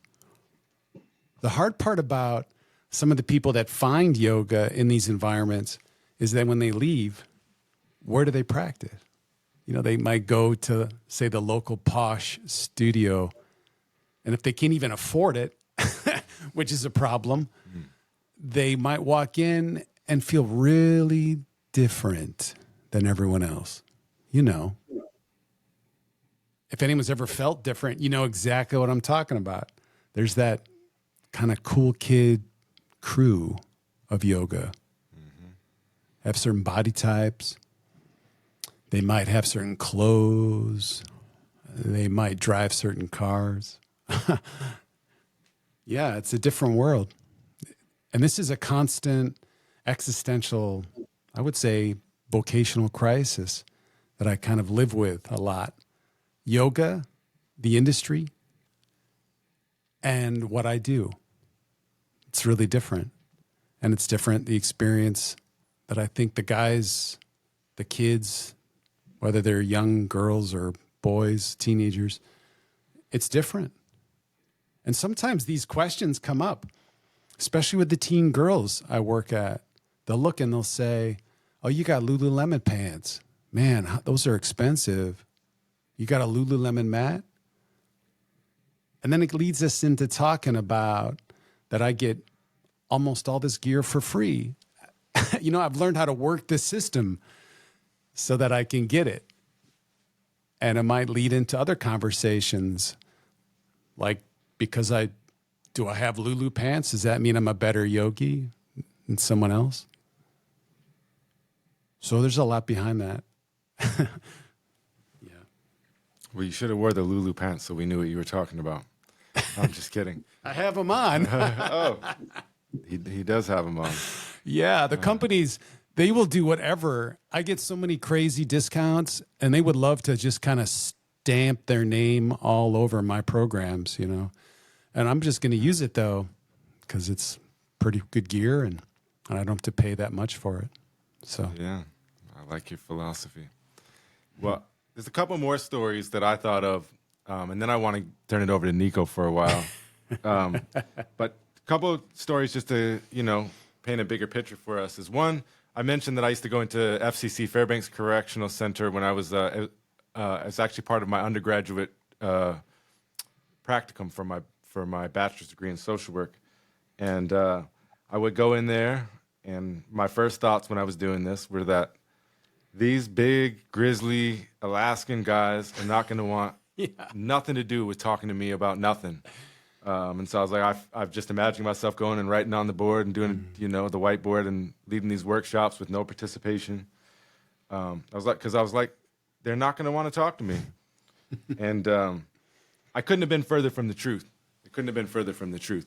Just like those kids I used to work with, those adults were probably the kids grown up, if that makes sense. And so talking to those men, and then again, in no way justifies or excuses any of their actions regarding domestic violence and whatnot. But when I heard their stories and I listened to what they actually had to say, I found that one, that they had all had troubled lives themselves. Again, doesn't excuse you're responsible for your behavior, but it sure does make it a lot more easy to understand on how they became to be who they are, or who they were, that led them to being in jail. And the other part of it was that many of them, if not all of them, expressed to me that they didn't have historically had anybody to talk to. And so when they had me to listen to them and, really listen, it was meaningful for them, and they had a lot to say. I mean, a lot. So I was completely the opposite. It's not that they wouldn't want to talk to me or that they wouldn't have anything to say, that they really did want to talk to me, and they really relished the opportunity to do so, and that it was meaningful for them. And then the other story I wanted to share real quick was that for a long time now, I've had, I don't know if you want to call it a hobby or it's something that I do to try to make the world a better place and help individuals out, is I'll go online and find a prisoner every once in a while and create a friendship, pen pal. Some of them last a long time. Some of them don't respond, whatever. But one of these guys was, he was locked up in whatever the prison is in Seward. And he'd been in there for a few years, and I didn't know what he looked like or anything like that. We were exchanging letters via the mail, the U.S. postal system, when I was living in Hawaii. And he was telling me about yoga, and he was explaining all these poses and aspirations that he had in his practice. And I was like, these perceptions in my head. And I was imagining him, and I was just imagining him as, this skinny guy in jail that didn't fit in with the rest of the crowd or whatnot. And then one time he told me that he was a rapper also, and that he had a social media. I can't remember if he had me go to Instagram or whatever, but I think it may have been Instagram. So I was like, all right. So I looked him up on Instagram, and this guy was bald with tattoos all over his head. He was yoked, like, just like what you would think of a white guy in prison in Seward would look like. And I guess my point here is that if that big burly guy that's basically a gangster rapper can come off the streets and practice yoga, then hell, anybody ought to be willing to do it if he was. And so I guess I have kind of a general question before I turn it to Niko. It's like, who are these men that you're working with? I'm sure there's a variety of them, but who are they? What kind of folks are you working with? Actually, I'll leave it because I think Niko might want to delve into this further. But who are you working with in prison? Oh, they're everybody. Yeah. Ooh, is he still there? Hey, everybody though. I had an experience once where I was teaching, and there was men of all colors. There were men of all sorts of tats, some of them not friendly to other colors. And we were all there practicing. There was the culture that a lot of these guys are in, which is the culture of machismo power. And they have to sort of put that persona on. But that doesn't mean that inside they may not have been a philosopher. They may not be a very sensitive soul. So if you walked into a room that I teach, you might see all the cliches. You'll probably see some types of folks that you never imagined would be there. And often during the practice, as guys start to move, especially towards the end, we get a little more like deep stretchy, vulnerable maybe. People will start randomly talking about philosophical things. They may not be like couth as if they're reading Aristotle, but the insights are really profound. So who knows what's behind the mask, But Yeah. Well, do you see? And I get again, this may not be. You may not have the answer to this, but do you see a difference between, like, say, folks that are doing, 10 years up to life or something? Are they likely to participate, or are they more like, F this, I ain't getting out anyways? But the way I look at it is people like that, folks that I've talked to, especially, they seem to find an inner awareness at some point through that journey of being in there for a while. And even if they are doing a long bit all the way up to life, that they still care about their life. And on the other hand, what about, folks that get out in a year or so? Yeah, that's an interesting question. The guys at Spring Creek, which is the life, these guys were really into like the lifestyle practice. They didn't really have any expectation what I was going to do for them because they were in it for life, The guys who practice in a very short term, it might just be something interesting at that moment. Sometimes people have looked me up when they've come outside, and some of them have found a practice. Some of it was a time. Some of them, they have a lot of other practices they're kind of working through, like trying not to be homeless, that kind of stuff. So it's there. But I think for the ones who really go into it, who have a positive experience, I think they're interested, even on a long term. It might just be a stepping point in their journey, but I think they're after the deeper questions. Yeah. It takes a lot of courage to come to yoga when you're in prison. Oh, yeah, it does. Even I'm imagining myself in prison, like I would go these days, but I think about, being in there and being offered a yoga class, I would definitely think twice about it. Like, well, what is this going to say about me, Or like, he's going to make the other guys think that, I'm vulnerable in some way. It's just probably not the truth, but, those are the insecurities that I think would go through my own mind. Yeah. And in those settings where it's very masculine, sort of like driven, I tend to make it kind of like I talk about being the wisdom behind the warrior codes, so we kind of approach it in a way that might also synthesize with that warrior class culture that's within those settings. Yeah, for sure. What's up, Niko? I saw you come back, but you had an echo. It sounded like maybe the sound was coming through your computer. Okay, so sorry for the issues. My electricity never goes out, so that was very, very unexpected. I yelled upstairs, "Did we pay the bill?" So sorry about that. As a person that's never participated in yoga before, I've meditated here recently, but I've never done yoga. And I just want to say, David, you giving us all this information on it is definitely, making me a believer and making me very interested in trying it. Even when you were talking about like the breathing patterns, I found myself, examining myself to see if I'm breathing through my nose and how my body feels and so on and so on. So I just want to thank you for educating us on that. I did a little research and I was shocked to learn that prison yoga has been around since 1999 in a place called Tahara, India. They've been utilizing this for over 20 years now. So that was pretty shocking to me. I know there's all kind of different programs that we try to put inside of the system so, people can be rehabilitated and make a transition from there. So I really commend you on that. And as as I explained earlier, myself, I have been into the justice system before. And you did touch on this a little bit as far as, getting people that, that are in jail that, have this masculine personality to be open to doing yoga. Is there some kind of outreach you guys do, or is it more so like, you let the jail know, and then the jail lets the prisoners know, and whoever signs up for it?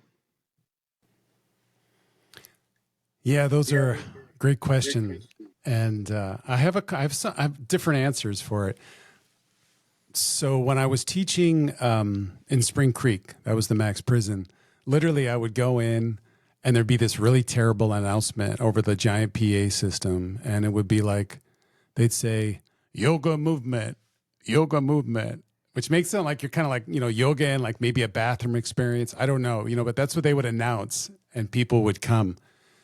What I do find in prison is that many people are excited to get the hell out of their cell, the hell off their mod. So it is an opportunity.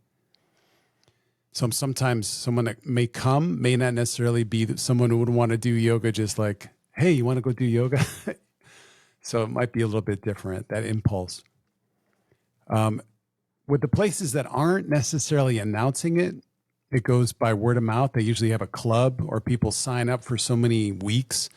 And if there's an institutional type of credit they get, we'll use those type of small external prompts. Like at Cordova Center, there's something called GeoBucks. People will get, for coming to yoga. And, like it is it's an inspiration, but they're not getting wealthy from their GeoBucks. It takes like 10 GeoBucks to buy a soda. So I think they get like $1.50 Geo for coming to yoga. So it's just a little bit of inspiration, but sometimes we'll offer free coffee. That can be a backfire because I've never had so many people in my class before. And then people like sneaking out with their cups of coffee, and stuff. With the youth, depending on the unit or depending on the facility, sometimes it's mandatory. Sometimes it's a club. So, it all really depends. Every place has such a different variety. It could be day to day. The activity therapist or say a mental health worker might go out into a mod or a unit and just start asking for interest. Sometimes I'll tag along so people see who I am, because the idea of yoga might be, again, they're going to step into a room with a very skinny white woman or something. And they'll tell me that, so that's why I can say it. I'll sometimes bring my singing bowl with me, like the Pied Piper, and be like, someone be like, well, I love singing bowls. And then I get more people to kind of come and follow, and we'll all do yoga. Eventually more people will come. So there's a lot of little sneaky ways. Flyers. One place there's flyers up with me doing some yoga poses, up everywhere. Yeah. Thanks for sharing that, David. Yeah, you're welcome. You're welcome. Yeah.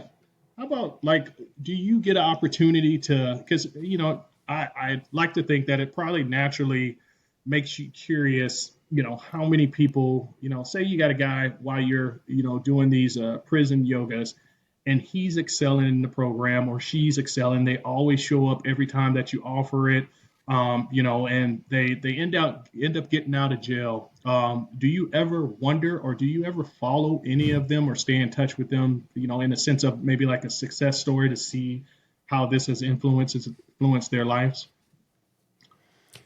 Yeah, that's a good question as well. I've had people reach out to me. I try to keep their lives really confidential, so I don't. But I always am honest. This is who I am. This is where you can find me. And people do reach out. It's various stories. Some people end up back in prison. It's like they step into a lot of stuff. I mean, as you can imagine, and especially with the folks like, you're working with a little bit, like sometimes there's just no structure to receive them. I'll sometimes see them out in the streets, especially here in Anchorage, it's homeless. There's one particular guy who works, he's on a work program, and he works at a local hotel doing grounds work. And I walk by it when I walk down to teach at this one particular place. And he always will yell out to me, hey, and he'll say to his friends, there's my yoga teacher, this giant like Samoan guy. And it's very tender, very precious. There's another guy locally who we stay in touch with who currently is living in his truck. So we just try to keep an open line with him. There really needs to be a whole different experience, honestly. I don't think studios and gyms are really the right place for folks just to wander into from that experience. It could be, but there's a lot of barriers. I think it's good to recognize that. Yeah. Right I wish on. it was a different story. Right on. So I'm one of those folks that, watches a whole lot of documentaries, and, from watching those shows and, the little experience that I have myself, it seems like, in majority of those shows, and as far as like working programs, not prison yoga in particular, but just programs in general, it seems like the individuals that are most interested in these type of programs are, people that are what they call lifers, or people that are attempting to get their sentence reduced. Mm-hmm. If that is the case, because you have more experience, you actually go inside and do this. If that is the case, is there uh, any incentive that's attached to coming to these? I know you mentioned Geo has the Geo Bucks, but have you made any kind of um, you know uh, any attempt to add some kind of incentive to this, where prisoners perhaps could have some of their time cut back, or something like that? Yeah, that would be a great fantasy to really have. It would be awesome if someone could be like, hey, I did the yoga teacher training in Spring Creek and have managed to knock some years off my sentence. But it's not happening yet. The closest thing we've done is been able to offer some certificates, which are like professional certificates to folks. So theoretically, like the guys who did the teacher training in Spring Creek, theoretically they could walk into a gym once their sentence is wrapped up. Some of the guys, they're going to be in for life. So some of the guys in Spring Creek, they run the yoga program there. That's what they do with their training. There's been a gentleman who I worked with who has done time, is in this very tentative place of being on all sorts of probation, all the words that I don't fully understand. And he's used the yoga training just to reinforce like his reasons for showing how he's in the society, making a positive impact. He did a teacher training with me, and he teaches actually at a local studio, a community class. But I think what you're asking is a valuable idea. And one thing that I feel we slowly are doing in my work, both on our own and also with the work we do with Prison Yoga Project, is to try to embed our programming so it's more than just a yoga club, and it can lead into an experience where we're also studying ethics or, just different life skills. And that becomes a class they can take, receive a certificate. So that's about where we are with that. It's a slow process with the system, as you can imagine. Most definitely, and I love the fact that you use the term "yet." So there's some hope there that at some point that'll be an option for some of those guys. I mean, the believe fantasy would a yoga mod, because in prison they have these Christian mods. I say, why not have like a mind body mod or something, and we could study the principles of such philosophies to help us reconnect to ourselves. Yeah. Absolutely. Well, I believe in social work in general. Most of us have a story that led us to social work. A little bit earlier, I mentioned that I would get more into what I believed kind of pushed me towards the social work field. When I was a child, my mother struggled with drugs. I was around 12 years old. My dad was in the military, and he often had to go on unaccompanied assignments. So he went to Korea twice, where family wasn't allowed to go. He went to Johnston Island for 3 years, and there was another place he went to. So during one of these times he was gone for 3 years, my mom ended up getting addicted to crack cocaine. Um, so pretty much, what would happen is she would smoke, and then she would leave for days at a time. And I had a 3-month-old little brother. My older brother, he was kind of, hard headed, tough. He's older than me. He had his own thing going on. So if it were up to him, little brother would have been home alone. So it was left on me to stay with my little brother. So, I would take care of him. Mom would come back, and, I would, cry with mom, hold her hand, tell her everything's going to be better. And as I started taking classes in social work, the self-reflecting, I started to think back to when I noticed that I had this care for other people. And, it brought me back to that moment. It brought me back to those moments when I was taking care of my little brother, when my mom was going through what she was going through. I was supportive for her, even though I was a child. I was still a figure that was very supportive to her. So I say all that to say, for the individuals that are currently incarcerated, that participate in your program, and you kind of answered this a little bit, but participate in your program, is there an avenue for them to to be where you are, or not necessarily exactly where you are, but to come back into the prison system, maybe with you or somebody from your staff, and let inmates know, hey, I went through this. This actually works. I practice this still, type of deal. Yeah, that's a great question. I love your vision. I like how you keep bringing it back to this further connection. I think the only reason we don't have something like that is because we haven't served long enough here. So a lot of the people who are coming out who may have worked with us, either they're young because they're teenagers, or they still are waiting for that time period because they may not be able to go back into the prison. There is that.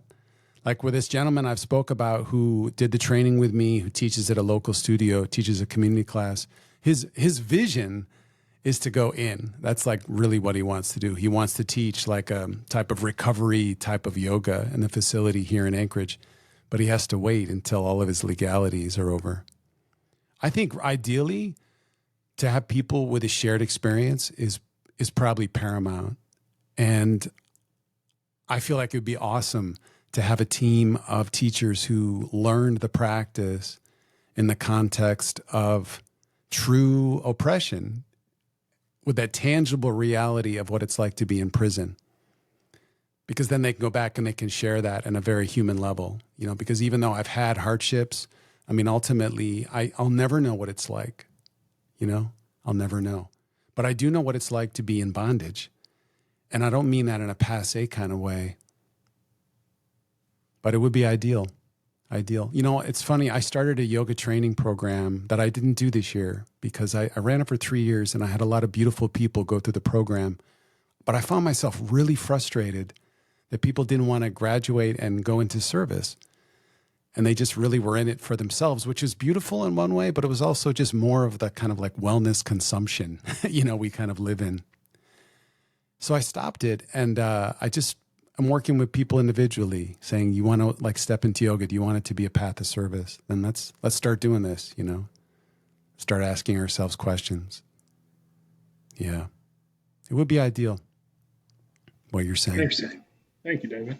And then lastly, do you or your staff provide this kind of program to not only just prisoners, but like, nonprofits, because I could think of some places, maybe even my organization, that would benefit from this and becoming teachers in this. We could teach others and so on and so on. So I just kind of lastly want to ask that.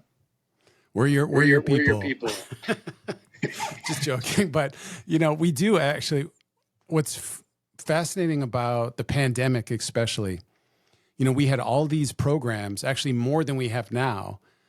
And when the door shut with the pandemic, all of a sudden other organizations started reaching out to us, such as the staff for the Covenant House, both here and the international, or the Alaska Pipeline, or all sorts of different nonprofits, because they felt like, I need that. My team needs that.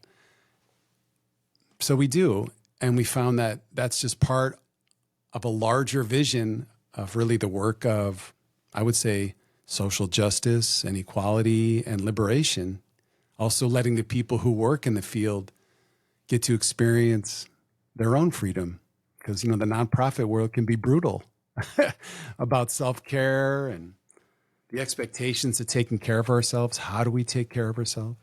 Affordability, a lot of stuff. Yeah. So we do. Yeah, definitely. And, again, as you were talking about the breathing and what breathing can do for you, it reminded me of a situation that I had one of my case managers. They got into an argument with a veteran, which is obviously a no-no, and it just made me think, if we had these type of tools. Well, let me rewind. It made me think, and in that moment, my staff member needed some kind of anger management, or some kind of training to teach them, maybe de-escalation training or something like that. But now that I hear more about this, it makes me wonder if they had those breathing skills or just yoga skills in general. Could they have utilized those at that time and not, entertain this argument with this veteran? So I just thank you for sharing that, and I'll be sure to grab your information as well. You're welcome. In fact, I would say that really, as a yoga facilitator, the fantasy is that that's the practice for people. Not so you can breathe better, so you can do a pretzel bind, but so that you can live with the people around you in some sort of state of compassion. Easier said than done, Most definitely. Yeah. All right. Well, we're running to the end of how we usually allot the time, 2 hours, but we don't hold to that. But what I wanted to do was, I typed it in the chat, but I see we have some members in the audience. But with this being only our second time using the Riverside platform, I'm not sure who's in the audience, and we haven't even actually officially taken a call yet. So I just want to verbally let you all know, if you're tuning in on the audience and you got something to say, you got a question you want to ask David or Niko or myself, or you want to contribute to the dialogue, feel free to type a question or a comment in the chat, or love it if you would use the call-in feature and join us for a minute with a question or some dialogue.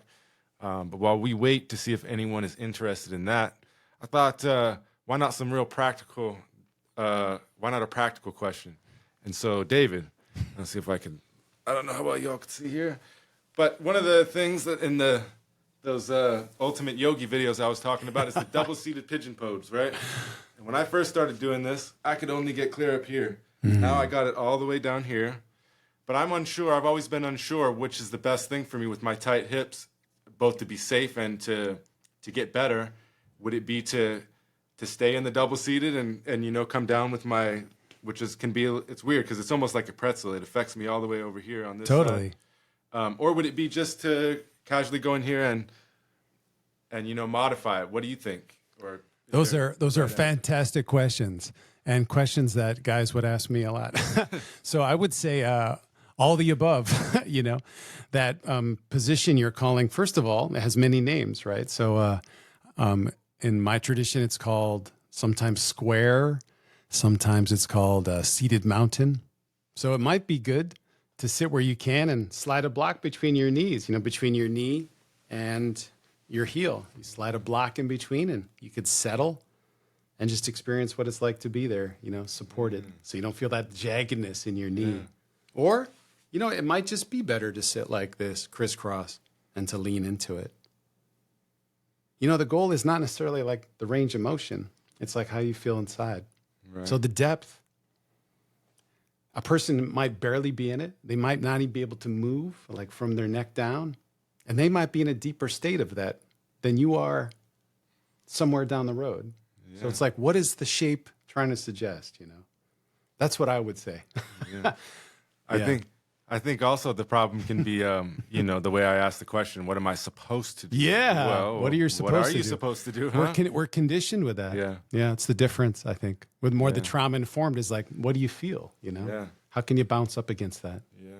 Yeah. Yeah, for sure.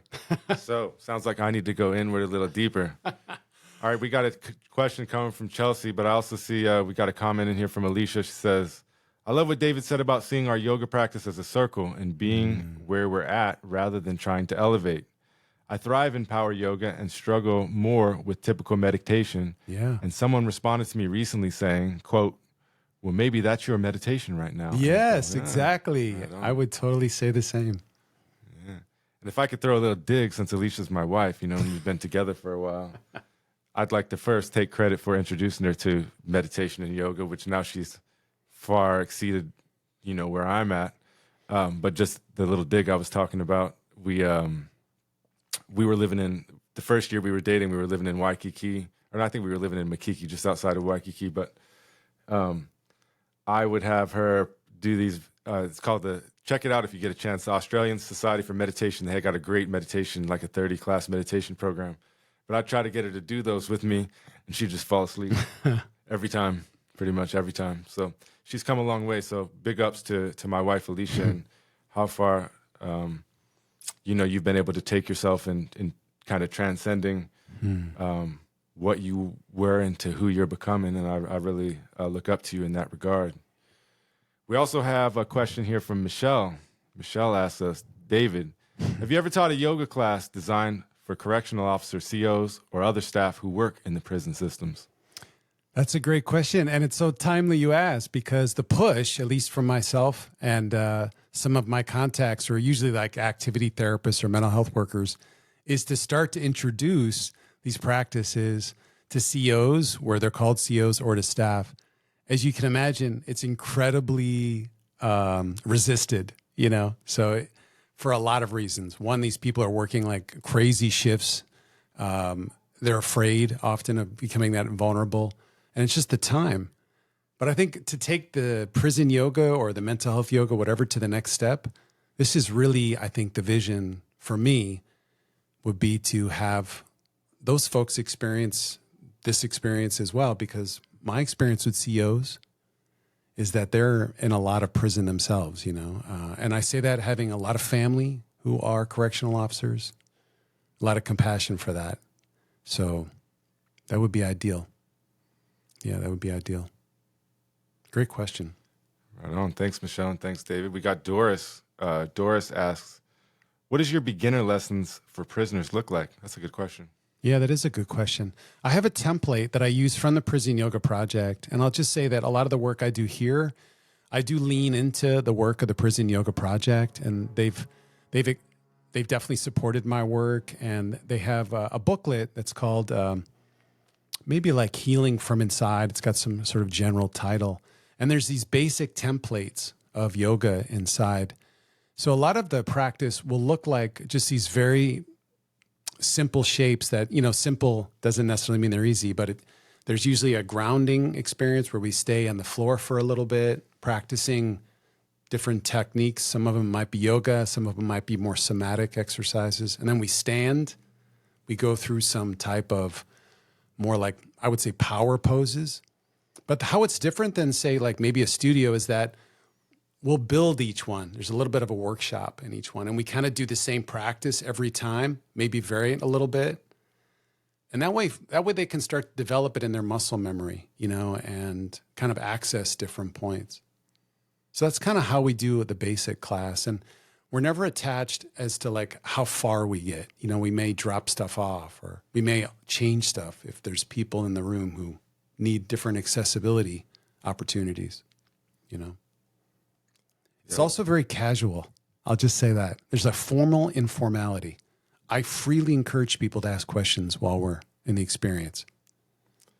I like how you said something about like taking it step by step. Yeah. I often will, going back to watching the Ultimate Yogi videos, but I'll often listen to something now that I had heard 5, 6, 7 years ago, and I'll realize that I was completely misunderstanding what he was saying or what she was saying. And I'll like, oh, okay, that's what they mean, because I didn't understand my body the way that I do now. And all that stuff takes time. You can't just go in and, there's a learning curve to, the methodology of yoga, but also, getting to know ourselves and what we feel and what's right. And so, it's just not something that's going to come in one class, right? You got to take your time. Yeah. And I'll just add on a little more. I also don't teach alignment based. And what I mean by that is that I'm not looking for anyone's body to be in a particular shape. I'm teaching more of like the essence of a shape. And that's really important, because a lot of times, there's this expectation that we're going to look like something when we do a yoga shape. So I try to get rid of that. And I also try to do everything myself so that I'm in the practice with them. I'm a guide sharing my experience and not teaching someone as a master, and that's a real subtle experience. And it sometimes takes people a while to trust that process as well, because they want to know, how do I do it right? How do I do it right? Welcome to the ambiguity of life, you know? So wait, you're saying that you don't go into prison and make them call you master? No way. I mean, I've had nicknames before, like in Spring Creek, they used to call me D-Dubs, which was kind of funny, but no, they call me Yoga Man, usually what people do. Yeah, Yoga Man, they'll yell. Or if they're out, you know, I might see them at like Fred Meyer, Yoga Man. I'll see someone yelling me that like down the aisle, you know. Yeah, we're still, Chelsea, I just want to say if you're still there, I'm still looking for your comment. I don't want to pass you by without getting to it. But Alicia had another comment that said, it would be powerful to have COs and inmates practice together, the same at a treatment facility, staff and patients. And the reason I like that comment is because, you know, back to when I was talking about my experience with the COs at I can't remember the name of the jail I was at now, but in Jackson Hole, Teton County Jail, is that, you know, it's a stark contrast, and every individual is different, including inmates and correctional officers. But, you know, the inmates have almost, it was what I was talking about, the sense of real powerlessness, you know, even for like requests that are justified and meaningful and whatnot, you're often treated like you don't have a voice and they don't care. Whereas, so on the one hand, you have I don't like to use the word inmate, but the person that's in jail, behind bars, incarcerated, they don't have any power. And then on the other hand, the COs often have this elevated sense of power, at least while, you know, you're in the jail or inside the prison. So first of all, you know, have you ever done that? And if not, like, can you imagine that working? Because, you know, for example, another example would be in the classroom, I highly value the sharing of power, as Niko could attest to. You know, I allow students to choose subjects to contribute to like what the assignments look like, and as obviously like in the podcast and everything like that. But a lot of teachers or professors, you know, can't handle that, or they look down upon that or frown upon it probably because it makes them insecure, but because they don't want to share, they don't believe in the sharing of that power. And so I would assume, just a large assumption, but that a lot of correctional officers are not going to be willing to be vulnerable and share that sense of power. And so, you know, back to the question, have you ever experienced anything like that? And if not, like, how do you imagine that? I've kind of experienced in different ways. Like with a pure prison setting, one time we had a class where one CO randomly came. He was definitely like more of like a martial art fitness type, and he came, and it was actually a really interesting class because not only did we have the CO, but we also had men who, some of them, you know, belonged to more white organizations inside, and we had some guys of color who belonged to other organizations inside. But while you were in that room, all those things dropped away. So you had a CO, you had these guys, and it was one particular day where a couple of guys had also brought their rescue dogs. Like there was a prison for a while, they used to be able to be dog tenders, dog carers. So you had these two rescue dogs laying down. Then you had all these guys practicing yoga. Then you had this CO. So it was like a paradise moment, you know? I mean, I remember just being like, how can you document this? How can you talk? No one's going to believe this, like oneness experience. And then I get that also in some of the facilities, like when a staff will participate and it can kind of create something. I've also had it undermine the experience, you know, like a staff will participate, but they kind of make fun of it a little bit, you know? So you have to kind of make sure that, or they take it to this other physical place that where I'm not teaching. You know, they're going into like, I just did this in my power yoga class and I love power yoga. Now I'm going to show these characters what to do, you know? So it kind of depends on the crew. And there's also varying philosophies in the larger kind of like prison yoga movement about whether you want to mix the people who are, let's call them residents, you know, or Sure. They may also just need that time where there's no self-consciousness of the man, you know? And the COs may need a moment where they can be really naked and raw and step out of that power dynamic. So, you know, it's probably a case for both. And probably be special people that could be in both places and participate in that, you know? Yeah, that's a great answer. Yeah, thank you. You don't ever get into push-up contests with the COs? No. Only with the teenage boys. All right. My chat's being wonky, but I got a question from Michelle. Looks like it's to Niko. Niko, I'd be more interested in learning more about your program. I'm a vet, military spouse exploring working with military personnel in the future. Yeah, Yes, most definitely. I guess the easiest way to contact me would be by email at niko at fairbanksrescuemission.org. Just shoot me an email. Just remind me of who you are, and provide some kind of contact number or something like that. And I'll give you a call as early as Monday. And I'll go over the program with you and stuff like that. Again, like we provide all kinds of assistance to veterans that are homeless or in imminent danger of becoming homeless. We even if we run across a veteran that, let's say for instance, is a single mother, and she has 4 kids, and she wants to get back into the workforce, but she has these kids, she doesn't have daycare. We can pay for daycare while she focuses on work and gets herself going and everything like that. The program provides all kinds of assistance. And again, the main thing it provides is case management. We have great connections with pretty much every organization that's in the community of Fairbanks and some in Anchorage. So it's easy to get veterans connected with the services that they need in a timely manner. That email is NIKO at fairbanksrescuemission.org. Shoot me an email and I'll get back to you. You might want to type that in the chat, Niko. Okay. Yeah, too easy. All right. We got Chelsea got a question. You mind muting yourself, Niko?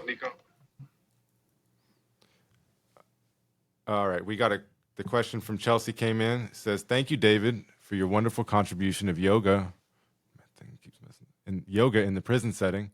I myself am a social work student at UAF and a yoga certified instructor. Yeah. Here in Fairbanks, we are currently getting ready to start up the program in FCC, Fairbanks Correctional Center. 3 years ago, before the pandemic, I was going in and practicing alongside the inmates. Now I'm planning to lead the sessions. I'm a blonde white girl, middle-aged, thank goodness. In addition to all of the great pearls of wisdom that you've already offered, do you have anything else that comes to mind for an instructor like me who really wants to connect in an authentic way and not always be judged by my external features, especially when we're working with the male population? What is it that I should know about this specific population that you have learned through experience in regard to external features of the instructor, aside from the Lululemon? Lululemon pants. Lululemon pants. Yeah, well, first, Chelsea, thanks for your service. That's really awesome. It's a different sort of person that wants to do this. So, that means that you're one of those different kind of people that keep going back. I think really you just be yourself. There's all sorts of things out there that are going to tell you how to teach, what to say. But my experience with people who are in such settings is they have a real strong meter for bullshit, So just be yourself. Don't claim to be anything else than you are. And I think that just goes so far. I mean, I think about some of the experience I have. Here I am standing around, be surrounded by Alaska Native men, and there I am practicing with these guys. But we transcend it, as long as I know my scope of practice, I know what I can do, and I'm true to that. And I find if I'm true to that, I can stumble and fall through all sorts of weird cliches and dumb expressions and there's still love and compassion there. So good for you. And read the prison, rules about what to wear and not to wear. That's about all the advice I have, Yeah. Hey, Chelsea, thanks for the great question and thanks for tuning in.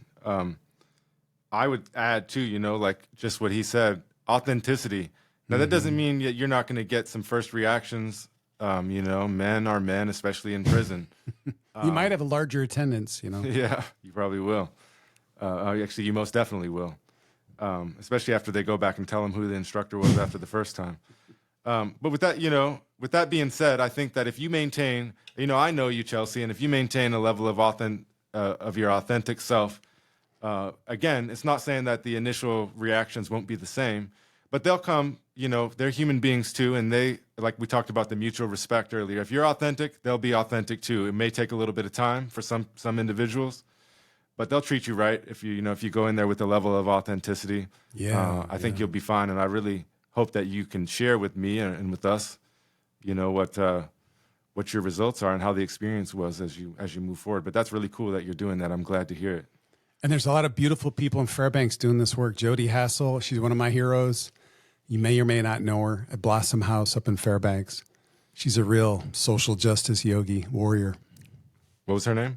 Jody Hassel. Jody Hassel. Really powerhouse. I would say look her up. She's like just such a power. I wish I lived closer to her. I would go take some classes with her and more trainings.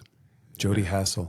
Well, I know that my wife Alicia, as we're heading to Fairbanks, she's scoping the scene. So yeah, check her out. Look it up. Jody Hassel. Yeah. All right. Well, she says Jody's the lead on it, so they're on the same team already. She's the boss, man. She's awesome. It's a small world. A couple degrees of separation everywhere we go. Totally. All right. Well, it's getting to that time. We got to wrap things up, and so first off, I want to start off with you, Niko. Like I said, you're a veteran. And in spirit, in the armed forces, but also on this show. And, there's even been, for those that are kind of new to the show, there's been a couple times where we've had technical difficulties or something went down. And Niko's basically stepped in and helped me maintain some dialogue for a while. So, first of all, I appreciate everything that you contribute, as a student in my classes, which is, it's exponential. It's not even something that I can quantify. I really appreciate it, the experience, the wisdom, the knowledge that you bring, your availability as far as like being willing to put yourself out there. But most of all, thanks for everything that you've contributed on the podcast episode today. It's been a pleasure having you, and I'm pretty sure this won't be the last time. But for now, I just want to say thanks again from my heart to yours, from my family to yours. Nothing but respect for you. And, I said this to you before, but, I look forward to the day, as with some of my other students, the day that you've moved on and we're, on equal footing, and there's not the power imbalance and we can be friends and colleagues, not saying there's not a little bit of that there now. I'm just saying that I look forward to seeing you progress through all that. And again, thank you from the bottom of my heart for coming on the show. And I wanted to offer you up an opportunity for any last words. You're muted. We can't hear you, Niko.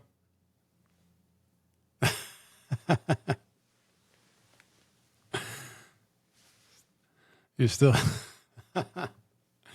that mute. Professor, Still coming back, brother. There you go. Now you're on.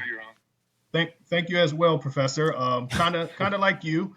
I've said this to you before, but when I started social work, I questioned if I was in the right place.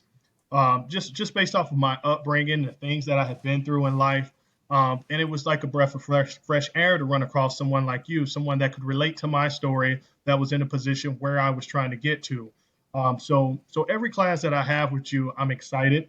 I really enjoy the way that you have your classes set up, because it gives us an opportunity to share our story, share our experiences, and how we feel about things, but also look how everyone else feels and shares and feels about everything that they've been through. So I like the way that we get to learn through your class. And again, I just want to thank you for having me. This is a hot podcast, and I know everyone wants to be a part of it. So I feel extremely privileged to be able to be a part of it. And also, I want to thank David. Not just words, you truly have convinced me to try yoga. I think unconsciously, or maybe a little bit consciously, I was one of those folks that thought, lifting weights is the masculine thing to do, and yoga is, viewed in a different light, and maybe I could do some lifting and my wife could do some yoga type deal. But yeah, I definitely feel different about it now, and I will be giving it a try. I will continue to work on my breathing. So I just want to thank you both. Thank you both for having me, and thank you, David, for all the information that you shared with us today. You're welcome. Thanks for those words. Right on. Thanks, Niko. And then turn it over to David. David, I'm going to do it right now. I am going to crown you as a revolutionary social worker. I talk about this, it's been a theme on the podcast, is kind of redefining what social work is and so redefining social work values. And one of the big themes there is that you don't have to have a bachelor's in social work or a master's in social work to be a social worker. Those are things that speaks to the, not saying that, not taking anything away from people with those degrees like myself or what Niko's working toward. What I'm saying is that, that's an over-professionalized way to look at it, which social work has become over-professionalized in some ways. Probably even mirrors some of what David's been talking about with the industry of yoga. But there's nothing more that I appreciate in the world is people that what I describe as conducting revolutionary social work. And just the fact that you're interested in folks that are incarcerated behind bars, the type of kids that are in a place like North Star. I know it. I've been there. I've worked in those places. And it takes a unique revolutionary individual to be interested and to have the spirit and the heart to not just be willing, but to live that, to go in there and make that a part of their lives. And so much respect to you, David, Thank you. From the, from the bottom of my heart, but also, from the depths of social work. We need more people like you in the world. One of the things that I've talked about too is, when you talk about working or dealing with or advocating on behalf of folks that are incarcerated, it's like the number one thing you can do to get people to run away in the other direction. Totally. Type an email out, whatever, put a social media post. It's like complete crickets. And I don't have the time or even the knowledge of exactly why that is. I have some ideas. But back to it, it takes a special revolutionary individual to be willing and interested to go into those kind of places. Like I said, the gray wastelands, and work with people in such a meaningful, transformative ways. And so, nothing but respect for you, David. Big ups to you, and I just wanted to give you the opportunity to share any last words. I feel very fortunate to do the work I do, and that I can do it and really direct my full energy to it. And why I did it. It's probably a lot different from when I first started years ago being in service, but thanks for having me on this, and thanks for the crown. I'll wear it with great honor next time I step into a place, and I'll remember it's there. So I appreciate what you've said. Thanks. Yeah. Thanks for listening, everybody.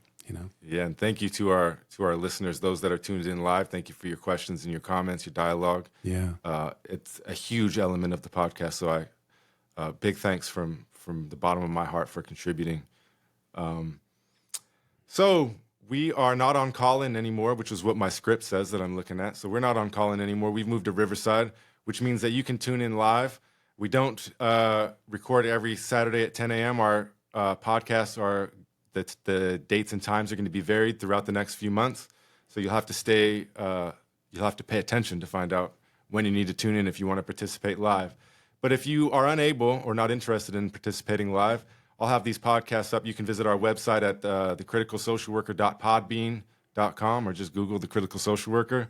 You can find us on Apple right now. I'm working on Spotify. You can find a lot of the old episodes on Spotify, but I should have the new ones synchronized and going hopefully by sometime this weekend.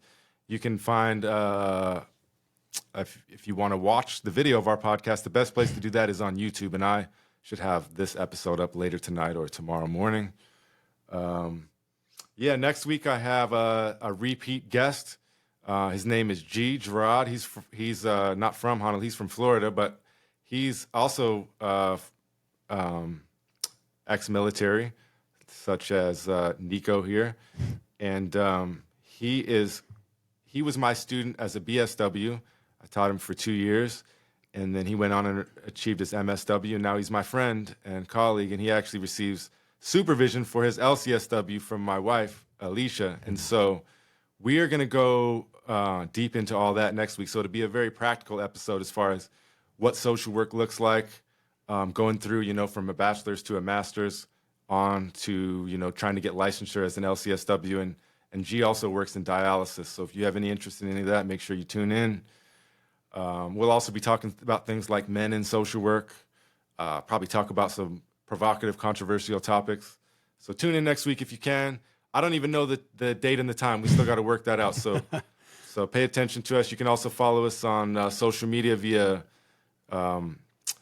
University of Alaska Fairbanks Social Work's Facebook page, or you can find us on Instagram at A Conscious Party. All right. With that being said, that's it. Niko? Yes. The Critical Social Worker is a joint endeavor between the University of Alaska Fairbanks Department of Social Work and Conscious Party Productions. Today's episode was hosted by Christian Ace Stettler and Olanda Niko Thompson.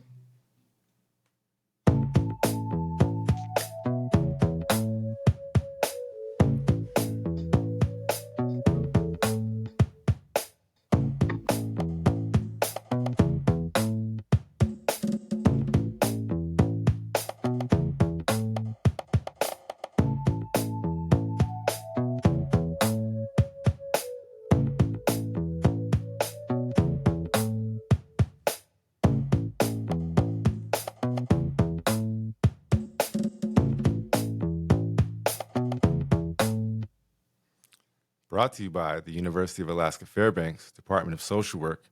This has been a Conscious Party production. You've been listening to The Critical Social Worker, a revolutionary storytelling podcast. Your story, my story, our story. Until next time, everybody, peace.